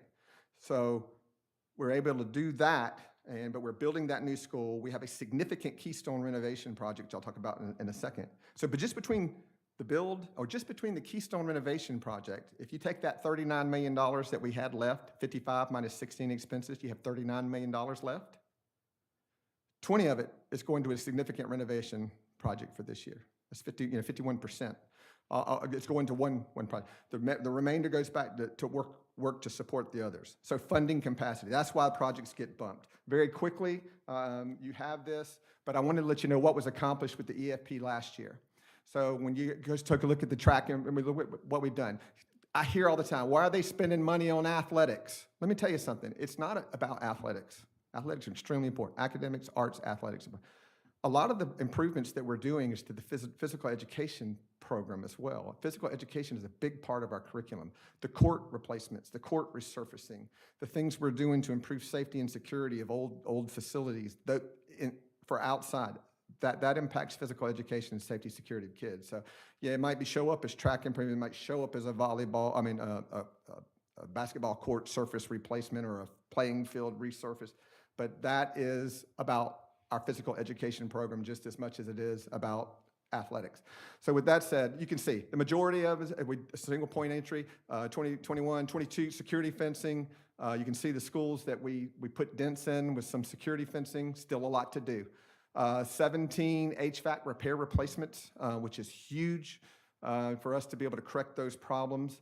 That was what we've been working on diligently with that. And this is the fun part. So completed projects, what we were able to take a look at before and after, some of these PE education areas that kids get to enjoy daily. Again, lots of HVAC projects. The Citizens Oversight Committee, and speaking with them, they realize, these aren't very exciting. This crane putting doesn't seem to have a lot of optics, but this is huge for this school to have consistent air conditioning and quality control. Not very, for lack of a better word, sexy projects, but these things are deferred maintenance issues that have to be done. You haven't taken a look at another one. There's Fleming Island High School, chiller replacement. If you look on the debt service, if you went back and remembered the debt service page, there's like 3 years worth of payments left on the FI, Fleming Island High COPS, right? People think Fleming Island High School is a brand new school. They say, that's a new school. It's 20 years old. It's time to replace. We've had to replace big chiller units. These are high six-figure replacements that are in our new school that we're still paying for. That's why debt service is so critical to manage, because it's not just do it now, we're doing it for as long as we have that debt. Middleburg Elementary, the covered play areas. Covered play areas are very important. We almost have all of our elementary schools. I think we're doing the remaining 2 this year, but all of them have some sort of safe covered area to play. People go, well, why would you waste money on that? Well, we were spending money on tarps, and every time we had a tough, we were spending more money replacing tarps than to build these right, and these will last a long, long time, 30 years. Restroom renovations, those are priorities. That's Richview High. You can see before and after. These are before pictures, and you can see after they've been renovated and made more appropriate. We have a lot of work to do with the restroom renovations. As a matter of fact, HVAC, roofing, restroom renovations are our top 3 priorities in the EFP process every year before anything else. Let's go back to Keystone Heights Elementary School. Keystone Heights Elementary School started out as a new cafeteria project, right? Started out as a new cafetorium. Typical with old schools or older sites, you run into issues and you have an option. You have a decision to make at that time. Do you fix it? Do you let it go? Well, the scope on that project has grown. I think that originally was budgeted in the EFP as a $7 million project, right? To replace just just put a new cafeteria in. That cafeteria went from that project went from cafeteria replacement to needed things: erosion control, site drainage, relocation of utilities, all impact. When you talk about that, then you had the old cafeteria. We went ahead and decided at that point to move beyond phase 1 at that point. There's some confusion on that. People say we need to move into phase 2. Actually, we did. When you move into the replacement of the cafeteria, the old cafeteria is going to has become the new media center. The old media center there will become 6 classrooms, which will allow us to remove portables off that, at least 1 for 1, 6 classrooms off that. So you can see how the intent for Keystone High, one project, but we have to do those things, and we need to address those things as they go. And they're going to have a great facility. It's going to be really nice. And I'm excited that we can be able to do that. But again, 1 major renovation, 1 school build impacts everything. With that, I will take questions. If you have any specific questions regarding the EFP for this year, always direct them to Ms. Ellis, myself, Lance, when planning and growth, and we will certainly address it. Another question is, can I add something to the EFP? Can we make suggestions for it? Certainly you can. But understand, every time we add something, something gets bumped. And when we put the input together with the EFP process with principals, with our team, with our maintenance team, we try to identify with the most critical needs first. Questions, comments? Yes, ma'am. I know we can't afford it, but how are we handling the older schools, as many as we've got? Right, and I'm glad you bring that up, because when you talk about $39 million left over, and you talk about the new growth challenges this board's going to face, when I think he showed a figure in over 10 years, you know, if you added up those schools, there's 350 million. How in the world are we going to fund it? I was at St. Johns County yesterday and I walked through at that new high school over there talking to their budget people. I asked them multiple times, help me understand how in the world y'all are funding it. How are y'all opening 2-3 schools? Granted, they have 43 schools.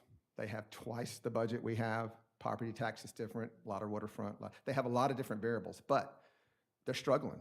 They're having to maximize and leverage debt service. So how do we address old schools?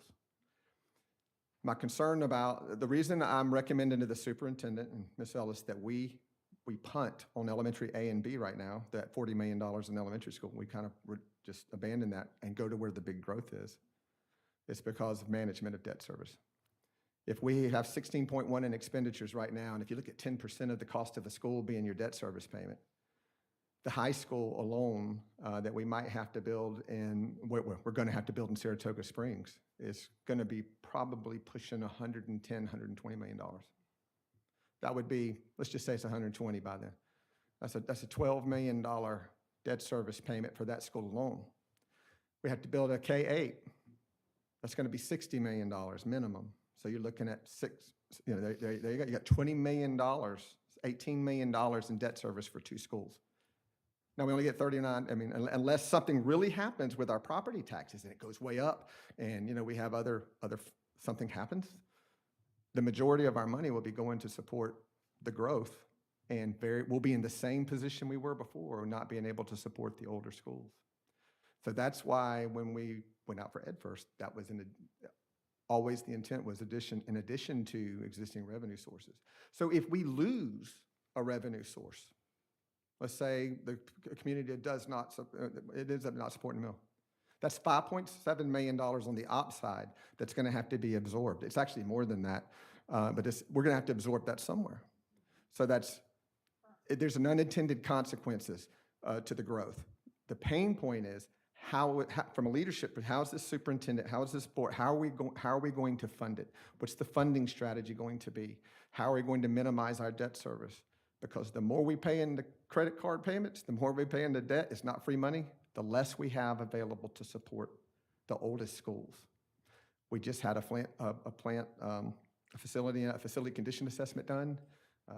We'll be able to start bringing that information to you as far as recommendations of systems of oldest, worst first, oldest or most broken first. So oldest first, and that's our strategy to address the oldest schools.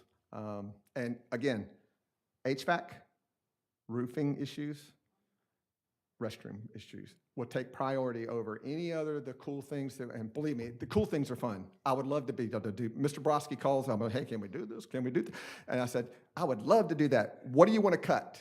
You know, so it's always a balance. But we have to address. We have schools that are 100 years old. Orange Park Elementary. I mean, we've got a lot of work to do still. And this is just the tip.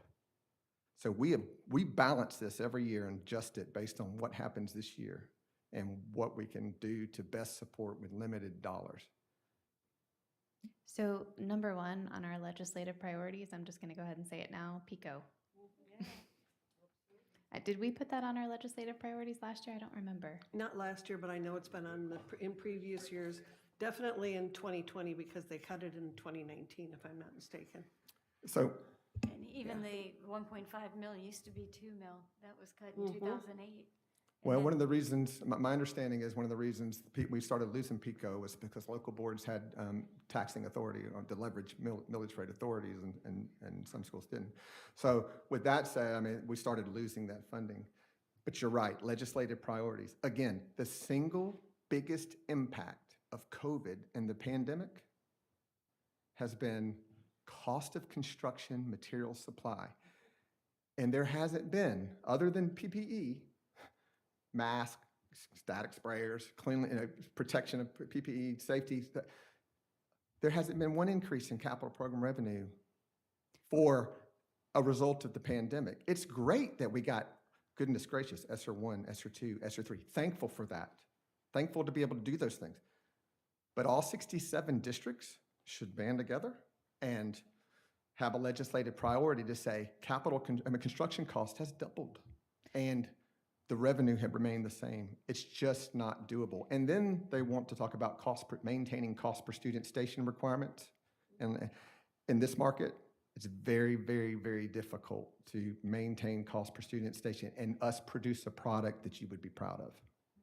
Well, I think there's definitely a dialogue that needs to be had regarding the inflation, obviously, but also Florida's growing exponentially across the state. It's not just here in Clay County. And who wouldn't want to live in Florida? Right, absolutely. But I think that that's a conversation to have with our state legislature about how do we manage growth, not just locally, but as a state. And building schools and infrastructure is a huge part of that. And we're so geographically big. When you think, I mean, people think, Clay County, in mind, they think it's just small, but geographically, from Keystone, Clay Hill, I mean, it's hard to get contractors in. We have what we call a premium to get to Keystone. I mean, it's hard to get people to bid on projects. We tried Gainesville, Bradford, we tried Gainesville area, try to get those vendors. We make relationships with them. Hey, we got to make this one. There's a premium in some of our more rural areas to get cost. That cost results in higher project cost. Higher project cost means we can't do as many things as we need to do. So I think we were most successful as a board when it came to our legislative priorities when we had a presentation. And we talked about the arts school that we wanted to have and specific projects that the state could help us with. So I think if we start looking to that now, then when it comes time to build our priorities, we'll have a presentation ready to go. Latest high school across the way, $81 million with FF&E. And that was pre-COVID pricing. It'd be $160 now if they took the Tukoi High School, $150, $160 to build that school. And we're going to be looking at a high school within the next 2 years, a design. So we have to be prepared in how we're going to handle that without crippling instructional programs. Right. With that said, I'm going to introduce the last part, and that's Scott Wyand, Transportation, with his opportunity to I do serve. have a question. Oh, yes, ma'am. While you have that slide up, one of the questions, and I know they're meeting at the Keystone Heights Pavilion tonight, so it's probably being asked. One of the questions that a lot of the residents are asking me about, where are the kids going to have recess while this construction's going on? Because they'll probably do PE in the gym, I'm assuming, but then what, because it looks like it's kind of under construction right in that area, so. You can- Yes, so this past summer, they moved the existing playground over to the open site so that they will have recess. That And seemed the to be a playground concern. facilities available. That was a yes. concern of, I guess the people that Oh, live sure. in the neighborhood are concerned about kids, especially with, they've had COVID and all that, to now be able to enjoy some of that, those things too, so. So yes, they did relocate that. Right. Appreciate it. Thank you. Okay, with that said, Mr. Wyand, Transportation. His opportunity to serve. Every day.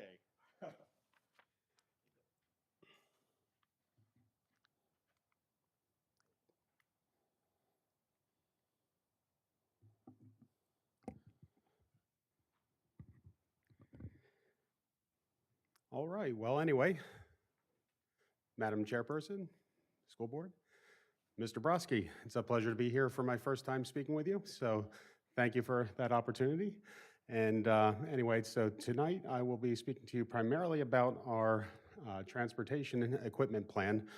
After, with the numbers that we've been hearing, obviously we know there's going to be future growth. And at this point, we are at a reasonably good place with the buses for the present time, but we will probably have to review moving forward, because with the staggering growth that we're facing, we're definitely going to have to prepare moving forward. So anyway, the transportation equipment costs that were shown are going to be shown on table 2.2 is listed right here. Pretty much we added the primary bus categories that we would be looking at purchasing for unifying the fleet moving forward. So currently, we have a lease payment that we're working on for the 22-23 through the 25-26 school years, in which we have approximately a $1.5 to a $1.6 million lease payment that we have each year. With that, we're looking at the need to purchase at least an additional 10 buses for each of the next 5 years. That purchase cost would be roughly also about a $1.5 million cost to the district. We have a very modern fleet with the 100 buses that we have implemented 2 years ago. The problem is, looking at over the past 12 years, we have a number of years in which we have not purchased vehicles consistently. And with that, we are going to have peaks and valleys in which our purchasing demands will require. So as we face that growth moving forward, we will have to review. For a fleet of our size with 240 buses in the fleet, currently we're not using all of them, but we will be using them in the very near future. With that, the projections for us there's typically a 10-year standard, a 12-year, and a 15-year standard for fleet rotations. So with that, with where we're at right now with our current debt service and our current purchasing plan, for 20 buses a year, that puts us in the realm of that $3.25 million. So just to kind of give you an idea where we're at with that. Are we going with the 12-year for the buses? I think that's what we previously had, correct? That's what we previously had, and that's what we're looking at trying to regroup towards. The gold standard would be a 10-year rotation. That would be at a cost of closer to $4 million per year. And then a 15-year, it's counterproductive because at that point you're spending more on parts, more on your maintenance, and it just becomes more problematic. But the 12 is adequate? Yes, typically. So the thing is, you have your regular daily running buses, which you want to have approximately a 10% holdback for spares. So once that bus reaches a certain age, it's going to move into more of a spare category, so that way it won't see the daily miles that the regular daily runners have at this time. So. And how many buses are we using on any given day? Currently, our routes for this year, we are looking at 159 routes. That's an increase of about 10 from last year. Are we expecting to have any double backs like we did last year? We unfortunately are expecting double backs, and we are working on a plan to communicate that with the schools, because we're looking to actually implement planned double backs, so that way we reduce the parent confusion, we reduce the confusion at the schools, and that way the students and all the stakeholders are in a better position, so that way they're not blindsided last minute with changes. And how many bus drivers are we short? At this point, we are short at least 10 drivers. Based on allocations, we are short approximately 52. All right, thank you. So not exactly what I wanted to share with you today, but anyway, so like I was saying, though, with regards to the transportation capital outlay here, we are looking at about 10 buses per year. We were looking at 2 years of ESE buses, followed by 3 years of purchasing regular ed buses at that point. With regards to the fleet management plan, pretty much it would be a direct rotation, so the 10 ESE buses coming in would replace, we would replace the 10 outgoing buses. We would do the same thing for the following years, 24 through 27, with the regular ed buses as well. So 10 buses in, 10 buses out.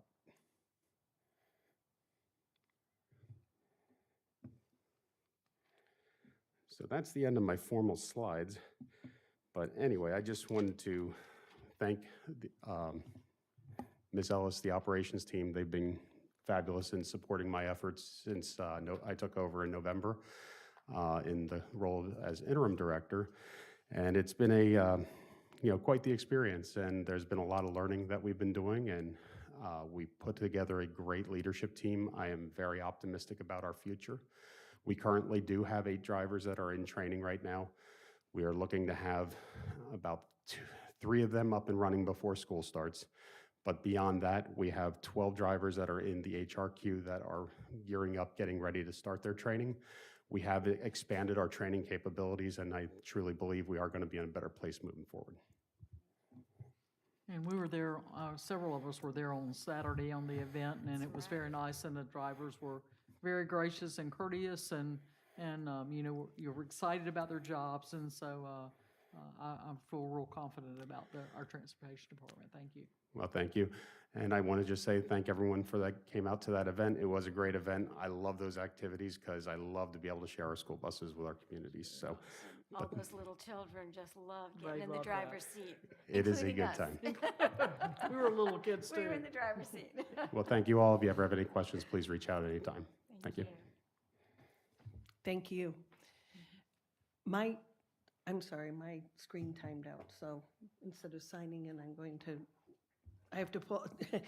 going to welcome a motion to approve the tentative 2022, 2023 to 2026, 27 educational facilities plan. I'll move approval. I'll second. Ms. Carrick has moved approval and Ms. Gelhausen seconded. Any discussion? It was a great presentation. Thank you, everybody. Put Awesome. that together. It was really informative. Thank you. I'd just like to reiterate that it is a fluid document as things change, like Dr. Kemp said, that we change with the times as we need to be. So thank you. Thank you. Any other discussion? All in favor signify by saying aye. Aye. All opposed? The ayes have it and the motion carries. Thank you. We have no cards, so there will be no presentations from the audience. Superintendent comments? I have none. Thank you. School board attorney comments? Thank you. And school board comments, Ms. Clark? I'm sorry, say that again? None currently. Thank you. Turn on your mic, Ms. No, I'm kidding. Ms. Carrickas? I'm going to follow the trend and say I have none. Thank you. Ms. Bullock? Just, you know, welcome back to our teachers and to our students next week. I hope it's going to be a great start and a great year. And I know we've got some back to school where they can pick up school supplies tomorrow at Keystone High School and Keystone Elementary School, those schools. And then I think the 8th is the next one. Is that August correct? 8th, yes. August the 8th. So I encourage teachers to go do that. Thank you. They already have 300 teachers registered for the August 8th event. Yes. Amazing. Ms. Gilhausen? None from me. I just have one thing I want to bring up. I know that many of you are aware that August 23rd is our workshop, our agenda workshop. It is also an election day. And I know 3 of you are going through this process, which isn't the most fun. However, and we will have one presentation, one part of the workshop where we will have to have a presentation regarding the boundary, I'm saying boundaries, but for Spring Park Elementary. So perhaps at our school board meeting Thursday night, we can discuss that if we want to make it later. I know that not too late in the day, but I'm thinking a half hour later, an hour later, depending on what your plans are for that day, just to make it more convenient for all of you. So that's something we can discuss Thursday evening during our discussion, something to think about. And on that note, I'm going to adjourn the meeting. Thank you.